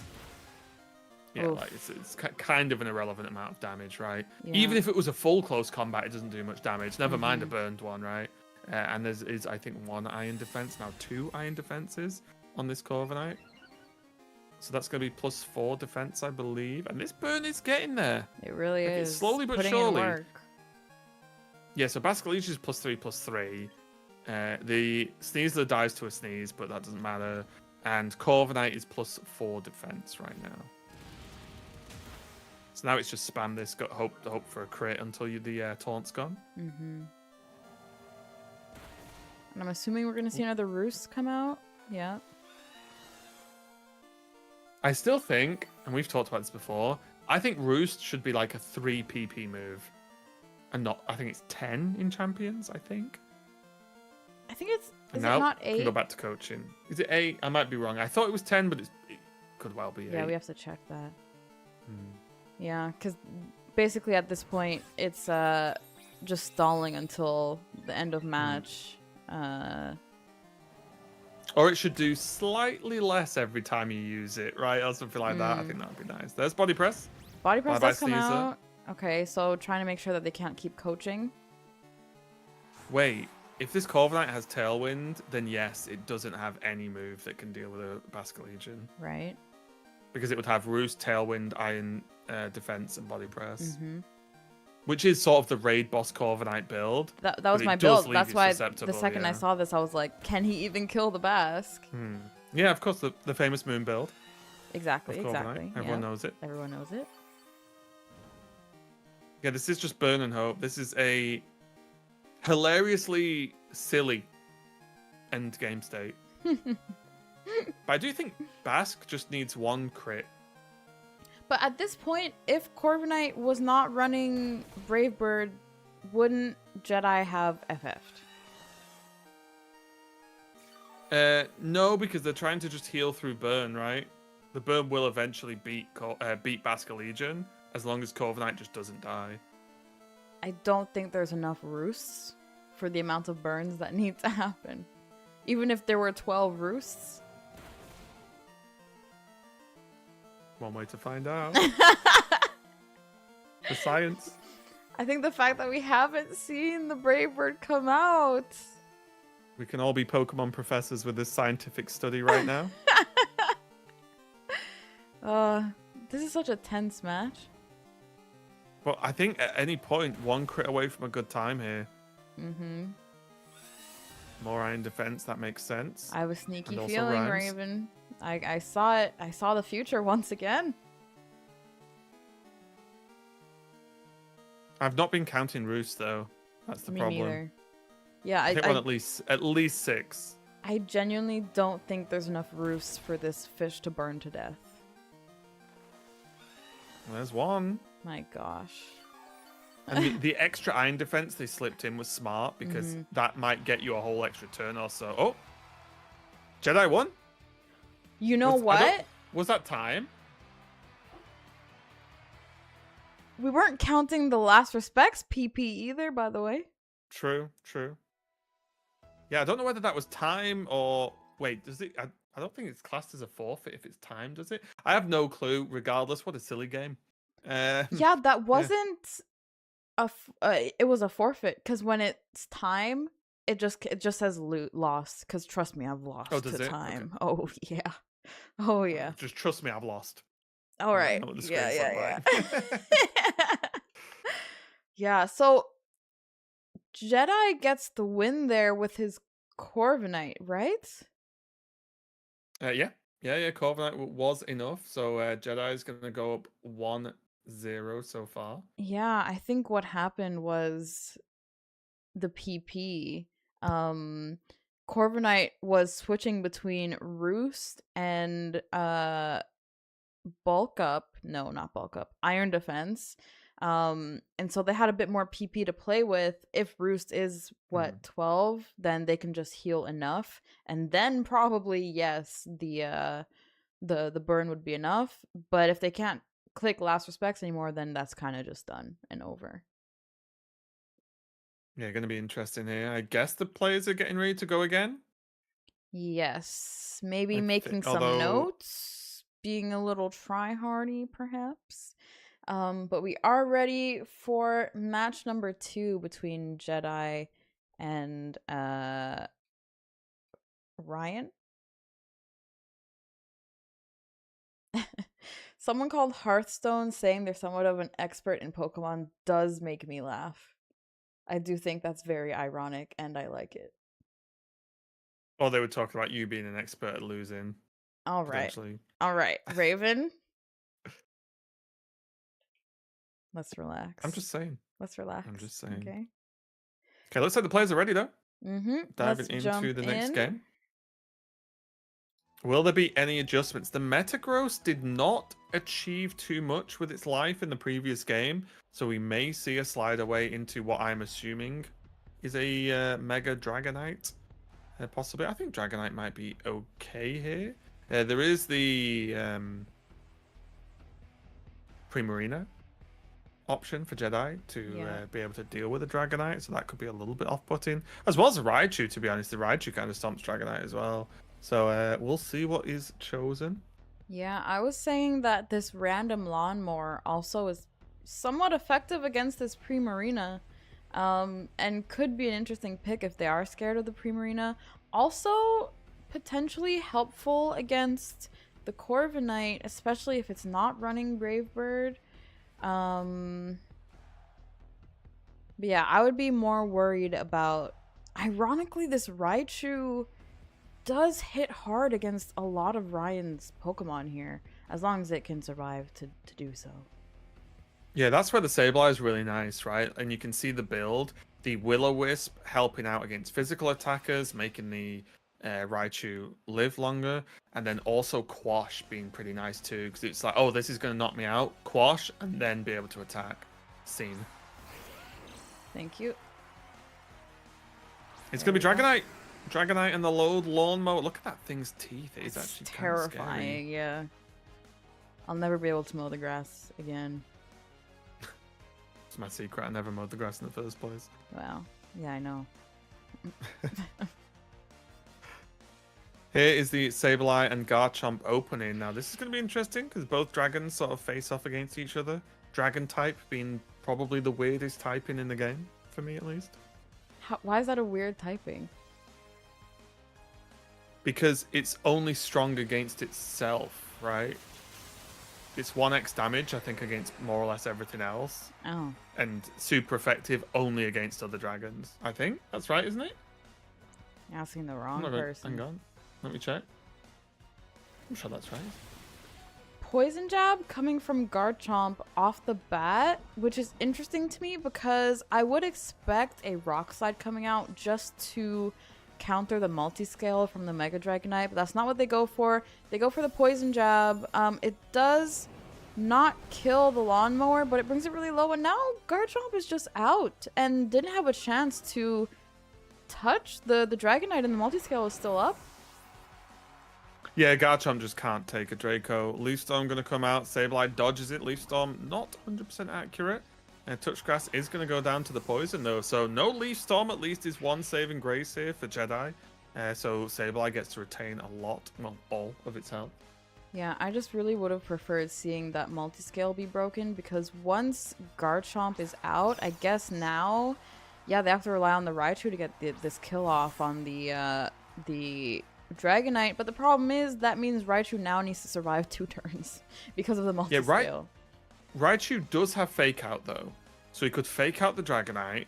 Sableye could go for Will-O-Wisp on the Sneasler. The only problem is with the Sneasler out, Sneasler's very likely to Fake Out the Raichu. Yeah. So that's a little bit unfortunate that that's the outcome that Ryan's gone for Jedi here, because without the Sneasler being here, the Fake Out onto Dragonite is really nice because you break that multi-scale and stop an attack coming down.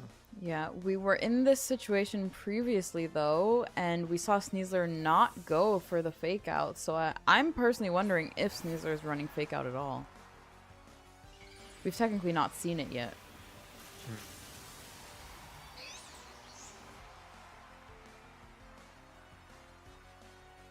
They switch out for Basculegion, yes, Very nice. to eat up that Fake Out.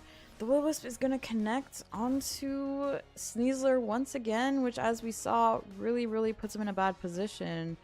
Maybe goes for the same strat. It goes for coaching. Yeah, onto this is the no fish. Fake Out Sneasler, you're Yeah, right. yeah. It's just coaching instead. I mean, we know the fish hits very hard. Doesn't even need to hit hard to beat this Raichu. And now the Raichu is kind of a sitting duck, at least in front of the fish. I'm assuming that Sableye might try to burn the fish like last time, but the fish is going to switch out.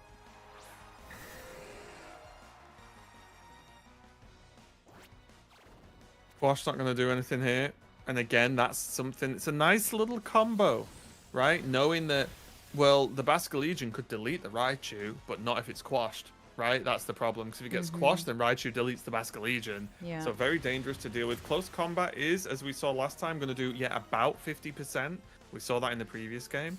So Raichu, if there's another lower roll, Raichu could even live the second close combat. I think that's asking for too much. This Raichu is already alive and breathing, and he already got tickled. Yeah, and this is... kind of interested again for the Raichu. Like, does the Raichu go for the Sableye now? Because it's likely the Dragonite hits Protect. Because the Dragonite's slow now because it is paralyzed. I mean, if Raichu goes for the Sneasler. Did I say Sableye? Sorry, Yeah. I meant Sneasler. Yeah, I Yeah. meant Sneasler. Because we've seen coaching is a little bit scary, right? The Sneasler can just coach, even if it's burned. So why not get rid of it? No, going to go for the Dragonite. It doesn't even clear. And isn't enough. Yeah, see, if that multi-scale had been broken turn 1, then the Dragonite would have probably fallen there. Ooh, and the crit. We don't know if it would have mattered or not. It definitely mattered in securing the kill. Oh, and there's the forfeit, yeah. We get the forfeit. Little bit rough there. Basically, just the Dragonite being able to tank that Raichu. I do think the Sneasler was probably the bigger threat. Now, obviously, the close combat crit, maybe that counted. You know, maybe it was a big deal, maybe it wasn't. But I just think the Dragonite just wasn't achieving too much. But yeah, again, just Raichu, just doing okay, right? And needing a full support Pokemon. I think that's my problem, right? Like, I like Raichu Y, but it didn't exactly go crazy that game, and Sableye did everything it could to keep it up, and it still wasn't enough, right? Yeah. It only knocked out, what, did it knock out one Pokemon? Right? I don't think it did it got even knock to. out one? Yeah.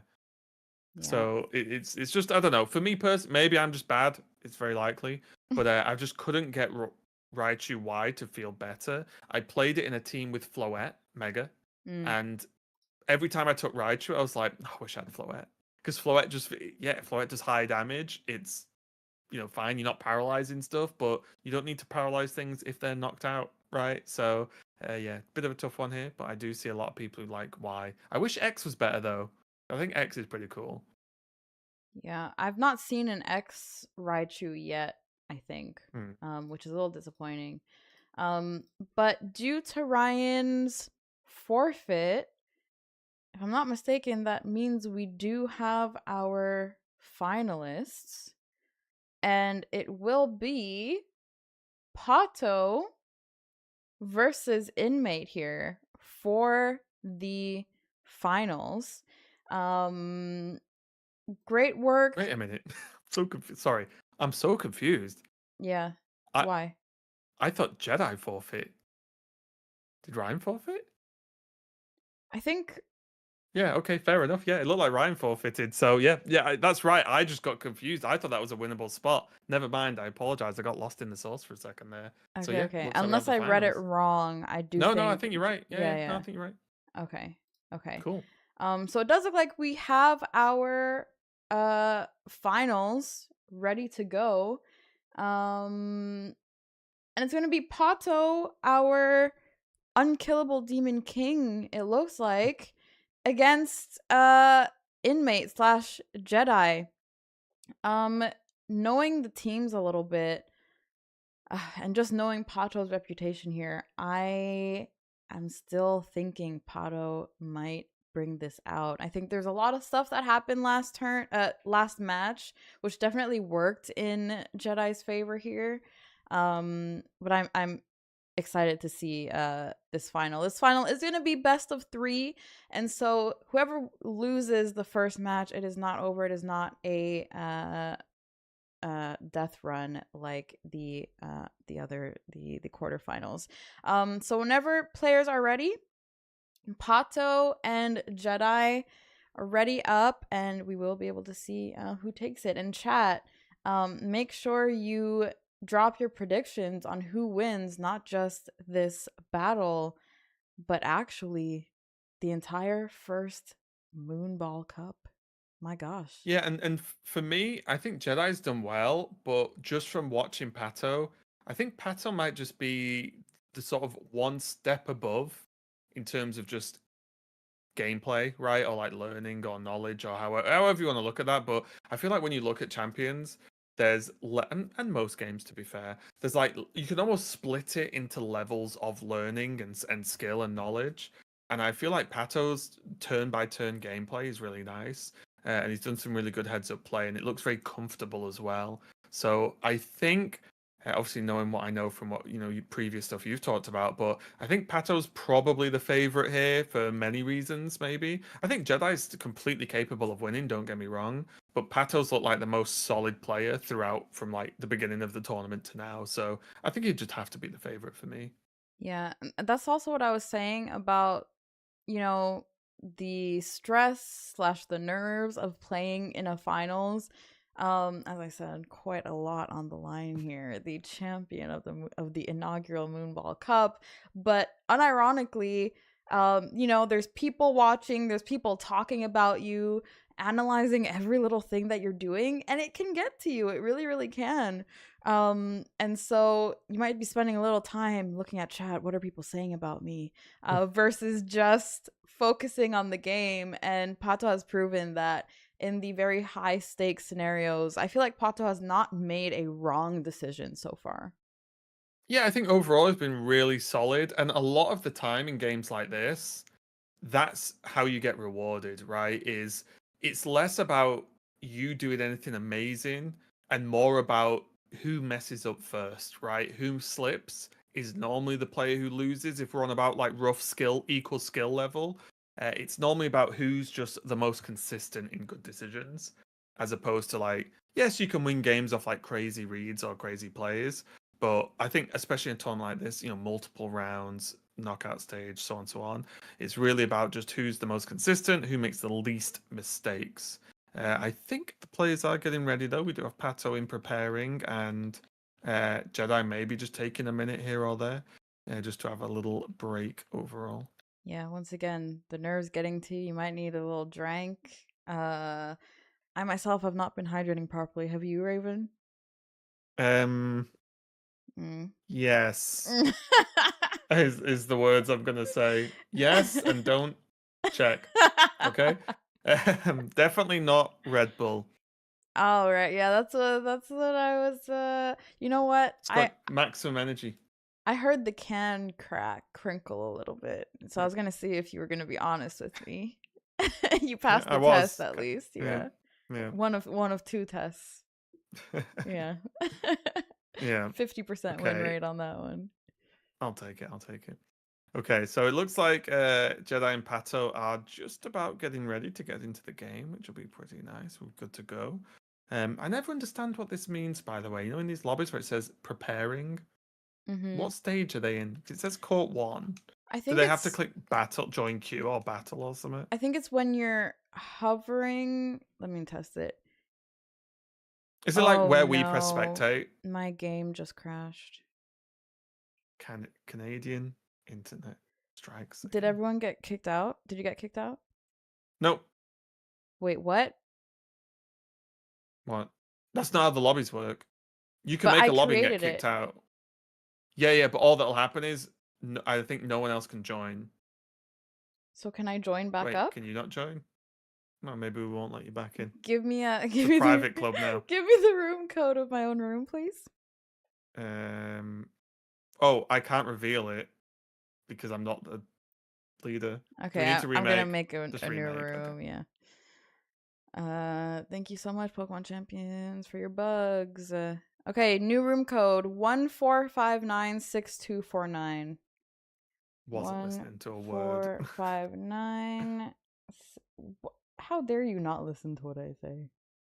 1 second. 14. Wait, it's not working. 14596299. 6249.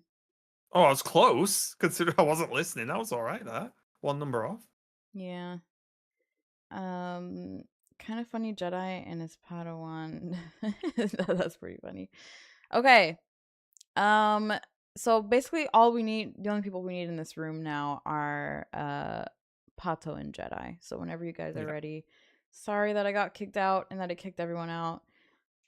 Also, can I take a moment to point something out that's kind of cool? Am I allowed? Go on. We just hit 1K on Twitch. Followers? Yeah. Oh, nice. Congratulations. Good job, 1,000 followers. The 1,000 followers of the moon. Good, that, isn't it? Yeah, 1K. It literally says 1K followers now. Yeah, I know, right? Crazy. Who's K? I don't know, but there's just one of them. Okay, hang on. We've got extra people in this in the. Yeah, we've got some In the thing. spectators coming. Thanks, guys. Pretty crazy, isn't it? Did I just say that? Time to unfollow. Oh! 999 followers. You I'm joking. I've wouldn't. not. Yeah, Right, so we do have Jedi in here. Jedi, if you are hearing us, get into a game. Stop Yeah. keeping us all waiting. And Pato, whenever you're ready. Although that did give me a second to celebrate my accomplishment.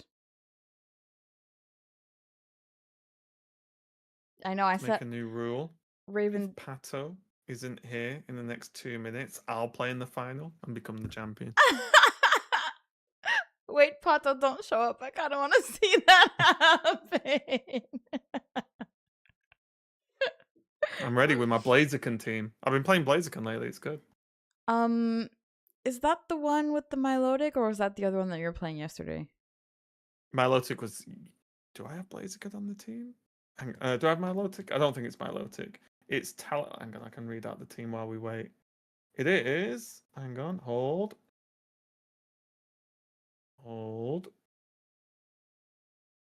I didn't post it. Hang on, hold. We're holding. It's Blaziken, King Gambit, Basculegion, Alola Ninetales, Mega Gengar, and Talonflame. I mean, it looks like you might have to play it because I don't see Pato. Yeah, Pato. Pato, where are you?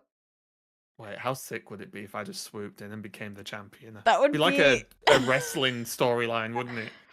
I don't Run know. in at the last second of the Royal Rumble.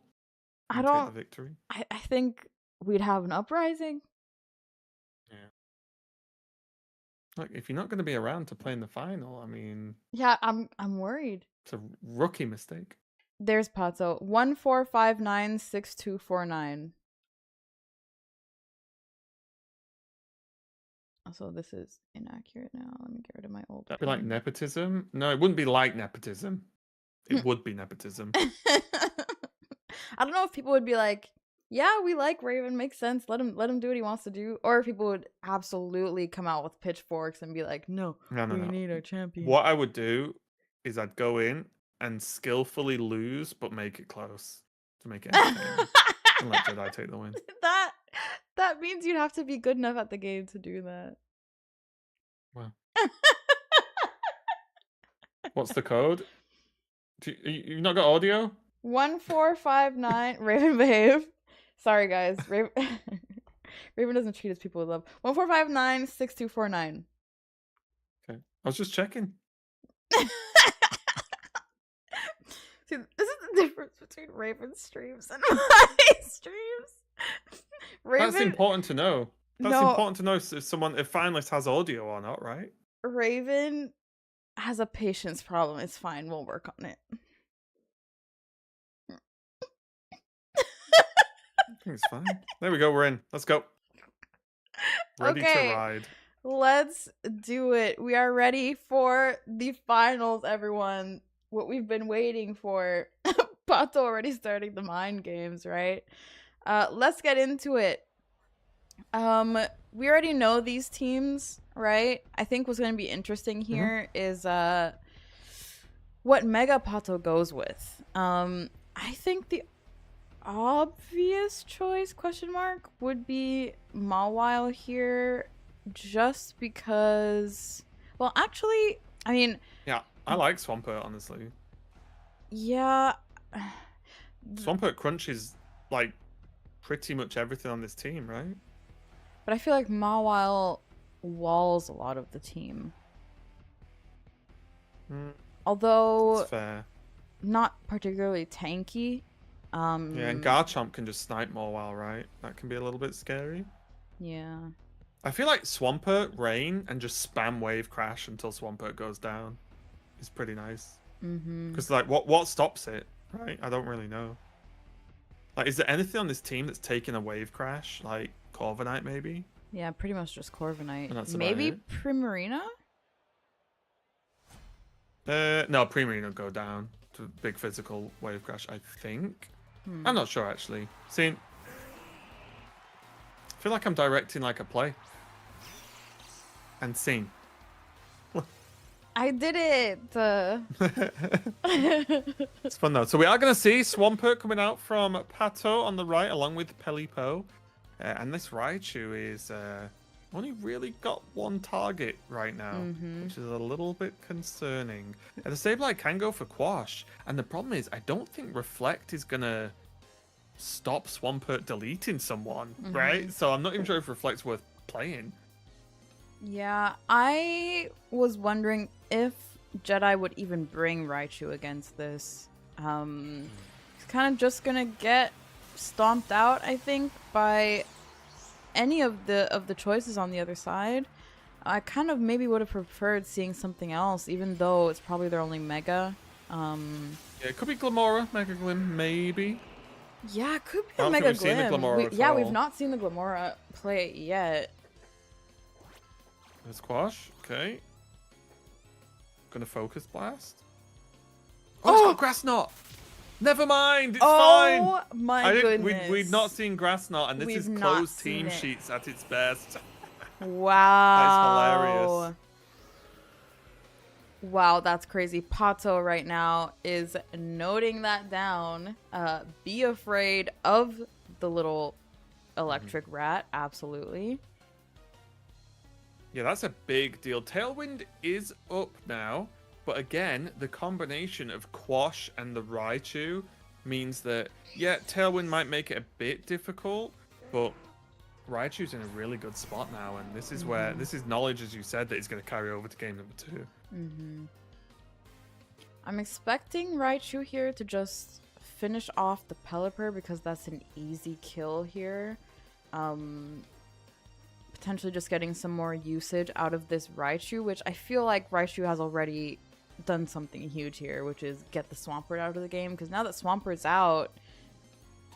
Good encore. Yeah, that's a very good call there. Tailwind going to lock in, not going to achieve too much. Dragon Pulse, I don't think will do it. No, it won't. One of the few attacks that Raichu's going to live, a Dragon Pulse from the Arcaladon. And it is a Focus Blast. Ooh, very nice. Not going for the electric attack on the on the Pelipper, because I think it has Focus Sash, and it wouldn't really do much if the Encore goes off. Just let them swap out the Pelipper, right? What would be interesting is, because I would guess there's a Basculegion, there's a world where you put the attack into the Pelipper now, expecting a switch, and try and one-shot the Basque. Yeah, I think if I was Pato, I would just be noting now. I'd kind of be planning for the next game, to be honest. Depending on what Jedi brought in the back, yeah, switching Pelipper out here, it was good. Oh, Sinistra, okay. And now we get to see Sinistra. A little matchable that could.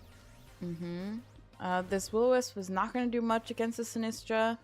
I'm guessing they were maybe anticipating a switch into Basculegion there. Yeah, I think that's how I would have gone for it. But then again, without a Quash, they were kind of cooked anyway, right? Because as long as the Arcaladon goes again, they were probably assuming a Protect on the Arcaladon, because the Arcaladon could have been scared of the Quash. Yeah. But I realized as well, this Sableye is running no screens, right? We've not Or seen maybe a it's running like screen. one. We've only seen It's Quash, Will-O-Wisp, Quash and Will-O-Wisp. and Encore. An Encore. Yeah, so that means there's probably no screen? Yeah, or one specific screen for like a certain matchup, right? I like seeing this Primarina. Unfortunately, a bit of a unfortunate duo to be up against for this Primarina. I wonder what the Sableye... Oh, Taunt. Yeah, we saw Taunt in Yeah, the earlier game, Taunt, didn't true. we? Yeah, So yeah. zero screen Sableye. So this is a completely, like, controlling the tempo of the turns Sableye here. Yeah, it's protecting Raichu, right? That's what it's all for. Like, protecting Raichu with Quash, Encore, so on. and has those Will-O-Wisps to negate some of the damage from the physical attackers. Pretty nice overall.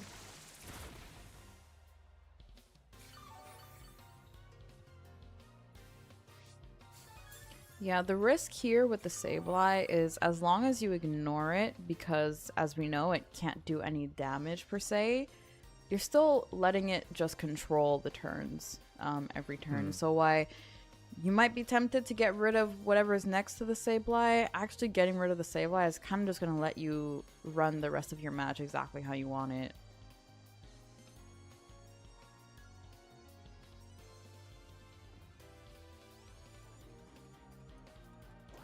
Yeah, it's going to go Quash and just going to start going Hyper Voice, I imagine.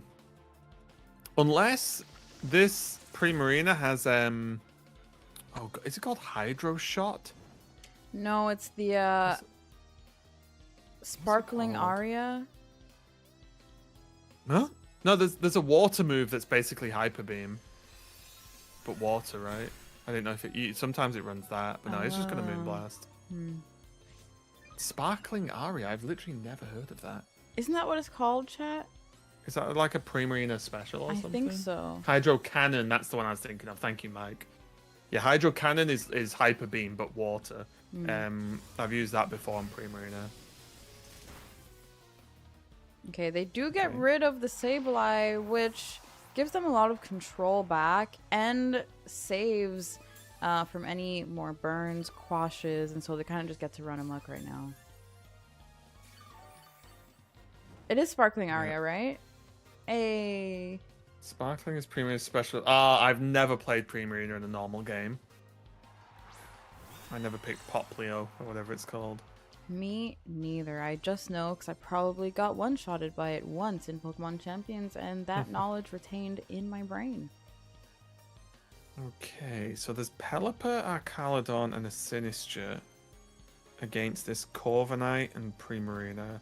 I'm guessing the Primarina is probably not going to fare too well, and I just don't know how the Corviknight the Corviknight can get it done. This is actually weirdly close, I think. Gonna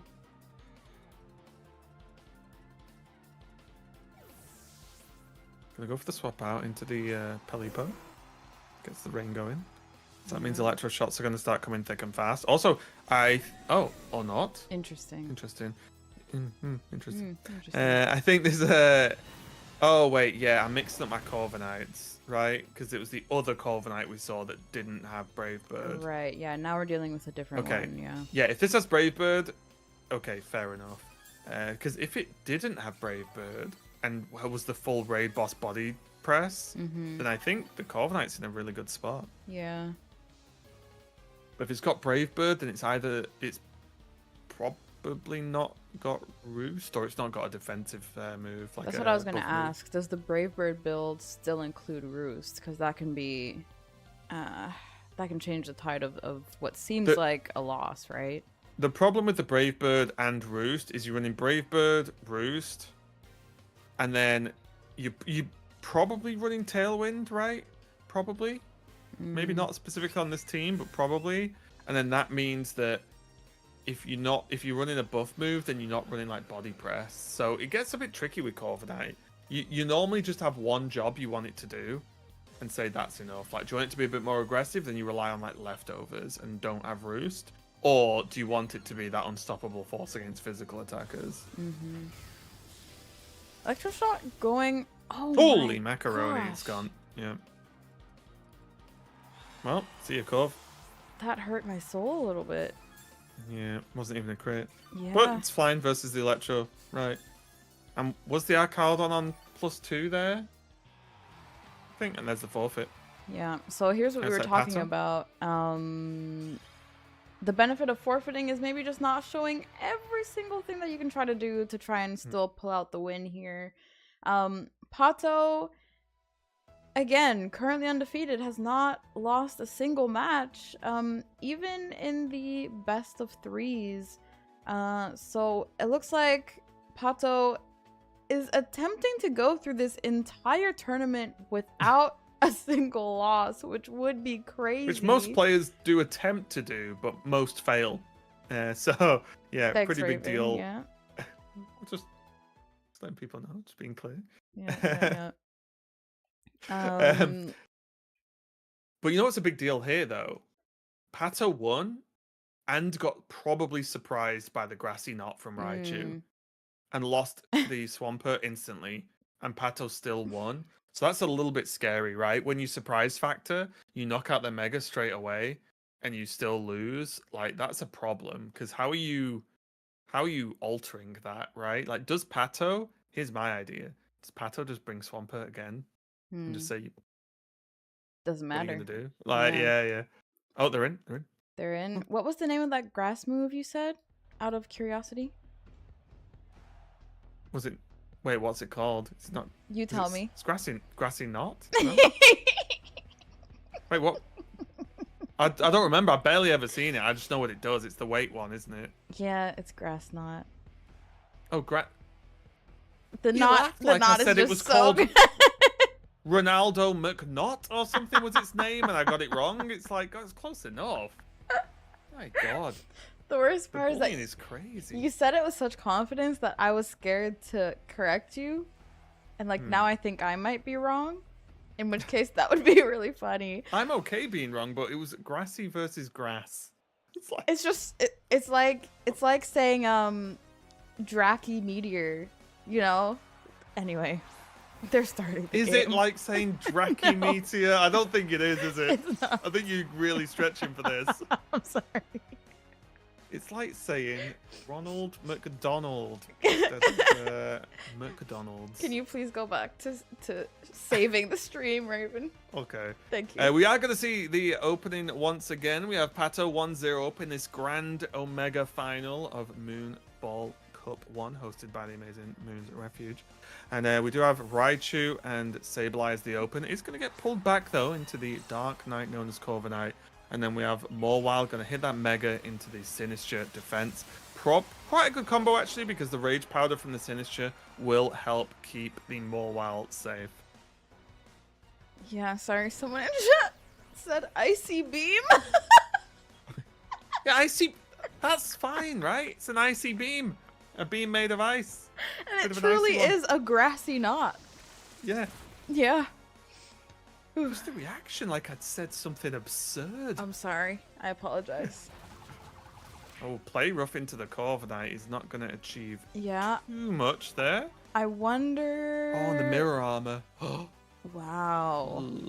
The burn into play rough into self burn with the reduced self attack is about as bad as that Mawile's day is ever going to get. I mean, we did see Pato come back from a grassy knot onto the Swampert, so it doesn't mean much. They could still come back.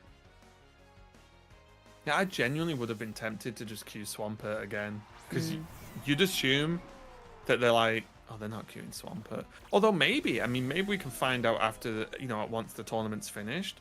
But maybe Jedi does only have Raichu, right? And it's just, well, I want my Mega, so I'm bringing it. Yeah. Yeah, once again, we still don't see the Glamora in action, so we don't know if that's even an option as a Mega. But I am wondering about the play rough decision into the Corviknight. I wonder if they thought maybe they'd switch it out for the Garchomp. It did swap. Wait, wasn't that turn? Wait, I've lost track of turns now. Wasn't that the turn the Raichu switched? Icy Beam. I think they opened Raichu and then switched Raichu into Corviknight. I see. I think, anyway. Got distracted by Icy Beam. Yeah, Icy Beam, what a shout. Rain's going to come down now. Quash onto this Arcalodon. Body press. Bonk. Good hit. Not enough, though. But that did a lot Where's of Arcalodon damage. going to lock in the Electro? Yeah. We saw this do a ton of damage last time. The good thing about targeting Corviknight is it almost never has Protect. Right? So you know that unless it switches, you're hitting it as long as you live, right? And there's the Electroshock. There goes Corviknight. Wow. And That's crazy. Yeah, it's going to be a bit of a problem. Because Raichu doesn't do overly well against Arcalodon, although Arcalodon is low. Yeah, because of that body press, it does put Arcalodon, I feel, into kill range. I'm not sure if Raichu's going to be able to do it.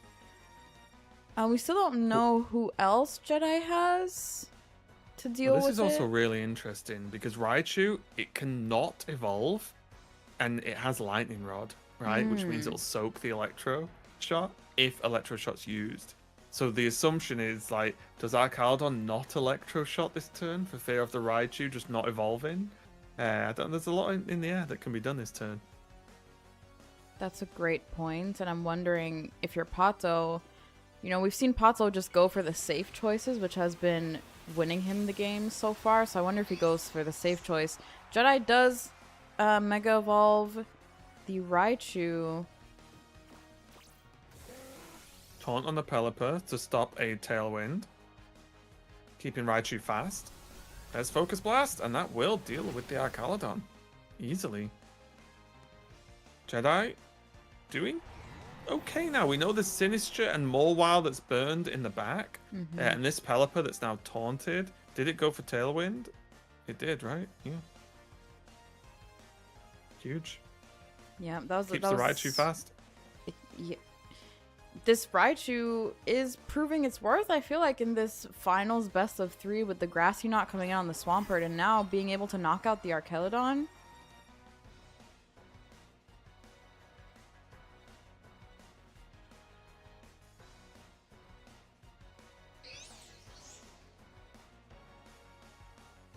How much do you think tricky? How much do you think sprinkling some matcha onto a Raichu does to its health? Probably 50% at least. It's Raichu, least, isn't it? Mm. It's just gonna Rage Powder though.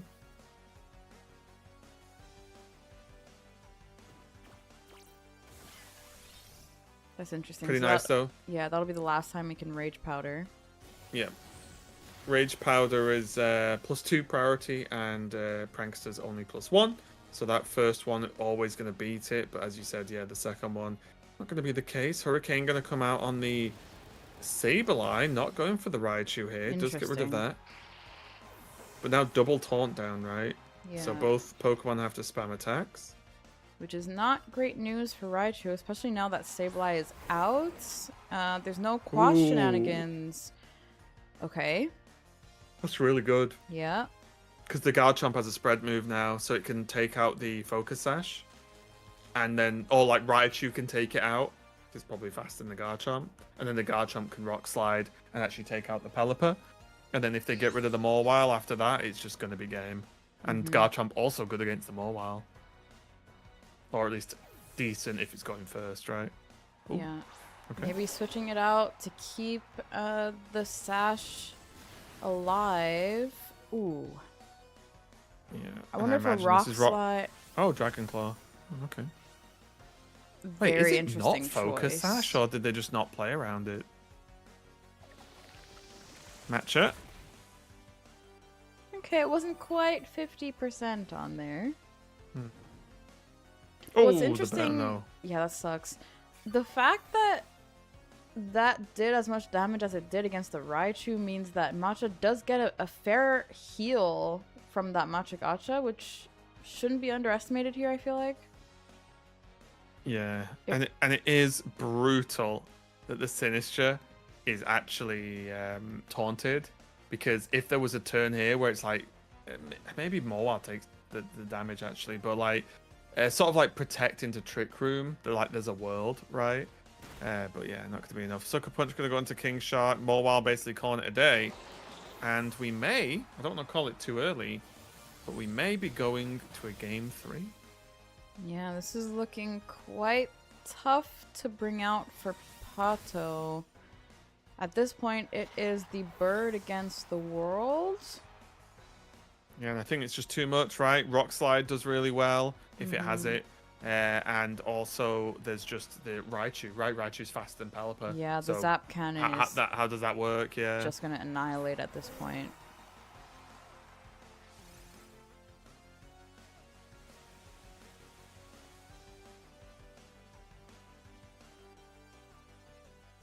I don't think there's many other options here.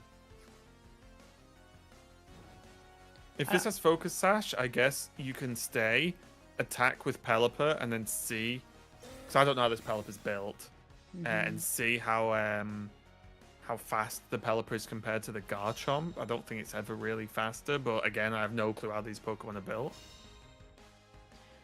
Garchomp's still not hitting Rock Slide, which is interesting to me. Has been hitting Dragon Claw every turn. I guess that's enough to beat it with the Zap Cannon. Yeah, Rock Slide can miss, right? At this point, whereas all you need to do is not miss, and then you're good. Yeah. So now Pelipper's Burn Protect. Zap Cannon is going to bring it down to whatever Garchomp needs to do to just knock it out. And the Paralyze guarantees the speed issue as well, which means that the staying in to test it doesn't matter, as long as the Raichu hits Zap Cannon. So yeah, it's going to be game number 2 going to Jedi, and that means we are going to a game number 3 to decide the whole thing. What's crazy about this is that was Pato's first loss in the entire tournament, and so we do at least confirm that this whole thing is not rigged, and Pato is in fact beatable under the right circumstances, and I think Jedi can be pretty proud of that. I don't even think Pato necessarily made any huge mistakes there. I think matchups were slightly in Jedi's favor. I think Pato decided to go for a core 4 mixing things up from last time when, as you said, maybe he just runs the Swampert again and says, all right, I know you have Grass Knot, but guess what? I still won anyway. But we are going to head into the next match. Players are ready. Raven, what are you thinking?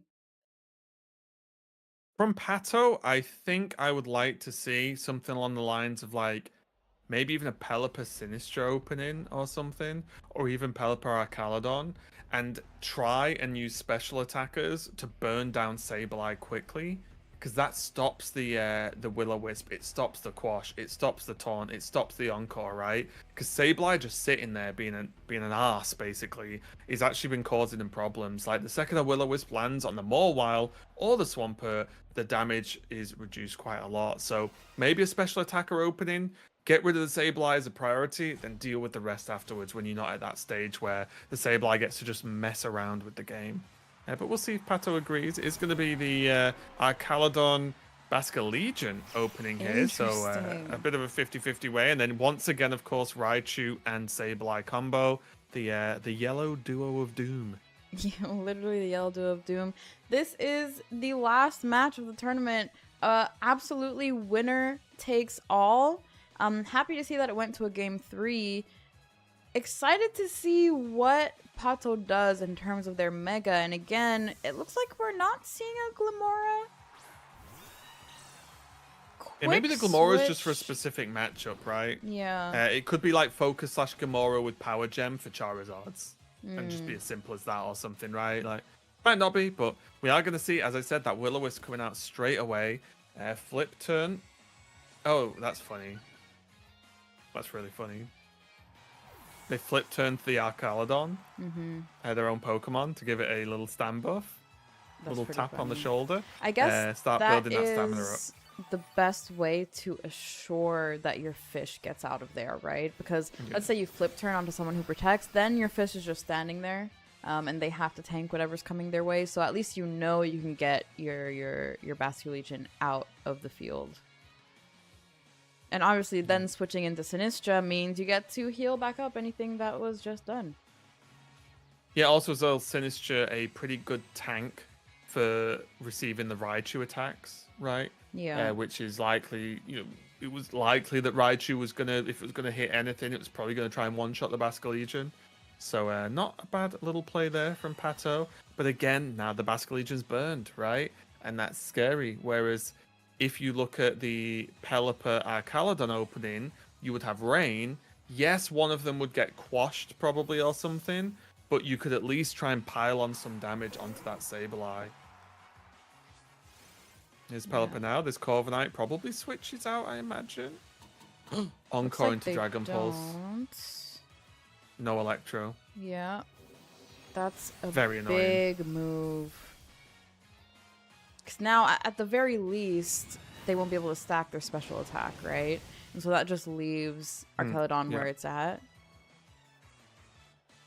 Huge, honestly. I think Jedi, out of everything, is just very. It wouldn't surprise me if Jedi's played a million games of Sableye.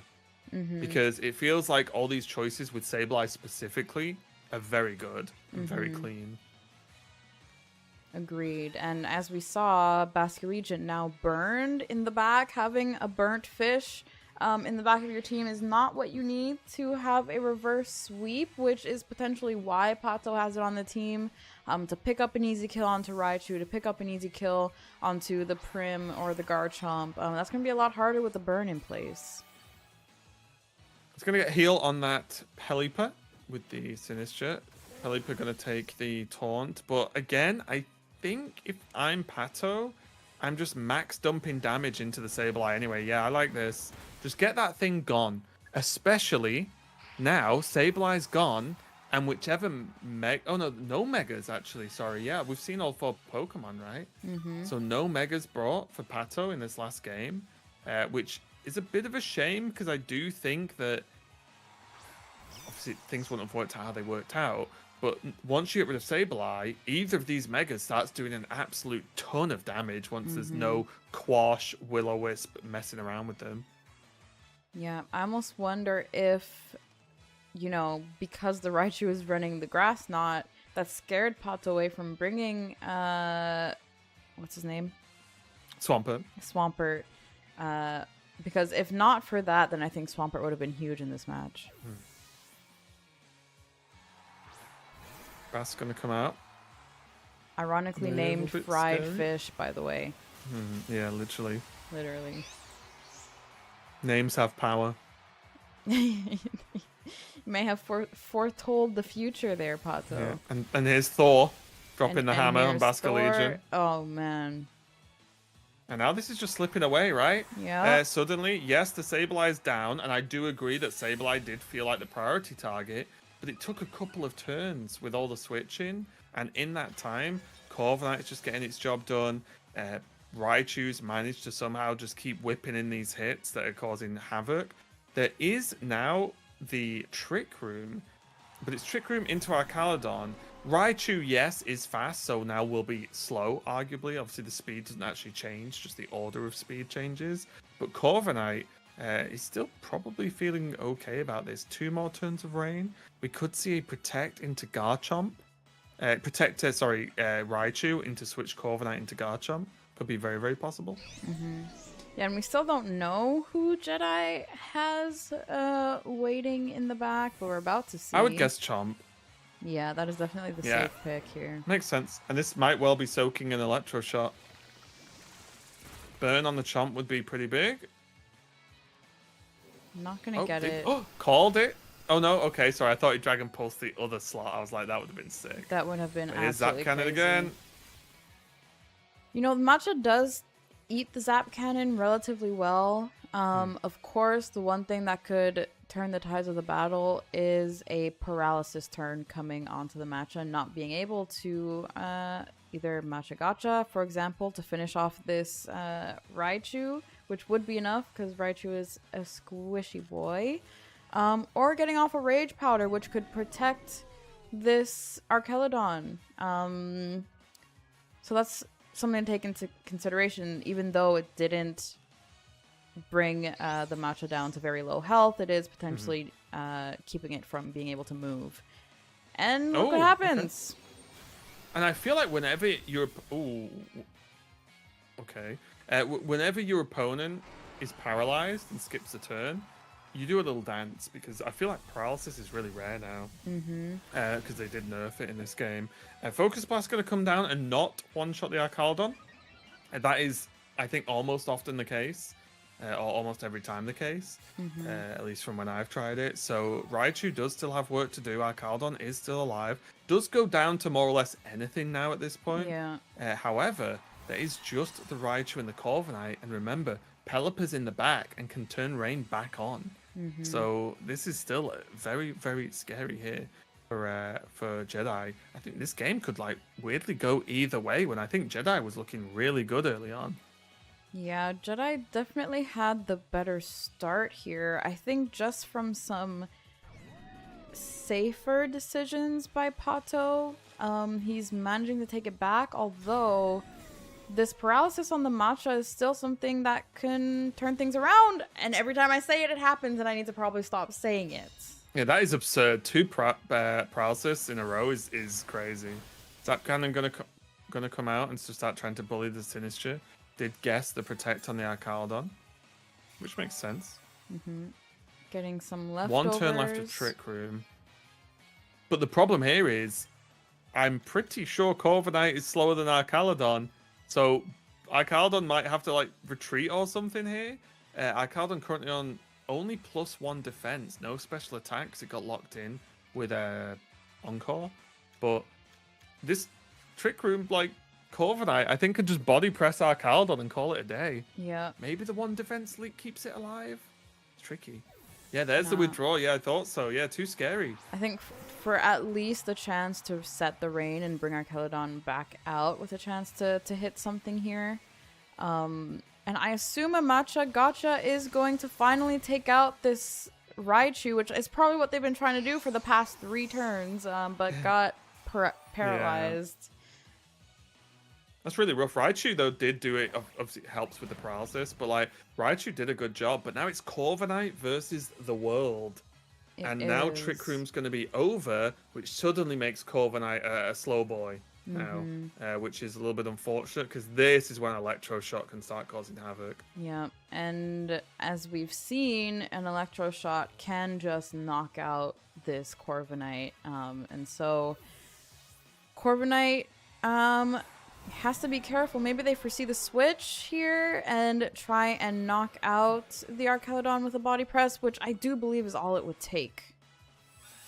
That is interesting. Let me check this. They go for Iron Defense. I honestly feel like I would have rolled the dice on which slot gets switched out for this Arcaludon and have a chance to knock him out, because that Iron Defense is not going to do a whole lot. Matcha's going to heal the bridge enough to tank probably whatever's coming its way. The Iron Defense does buff Body Press, though, because Yes. Body Press uses your defense, right? So I think this is just to call an all-in and say, I need 1 buff, and then that'll do the job, right?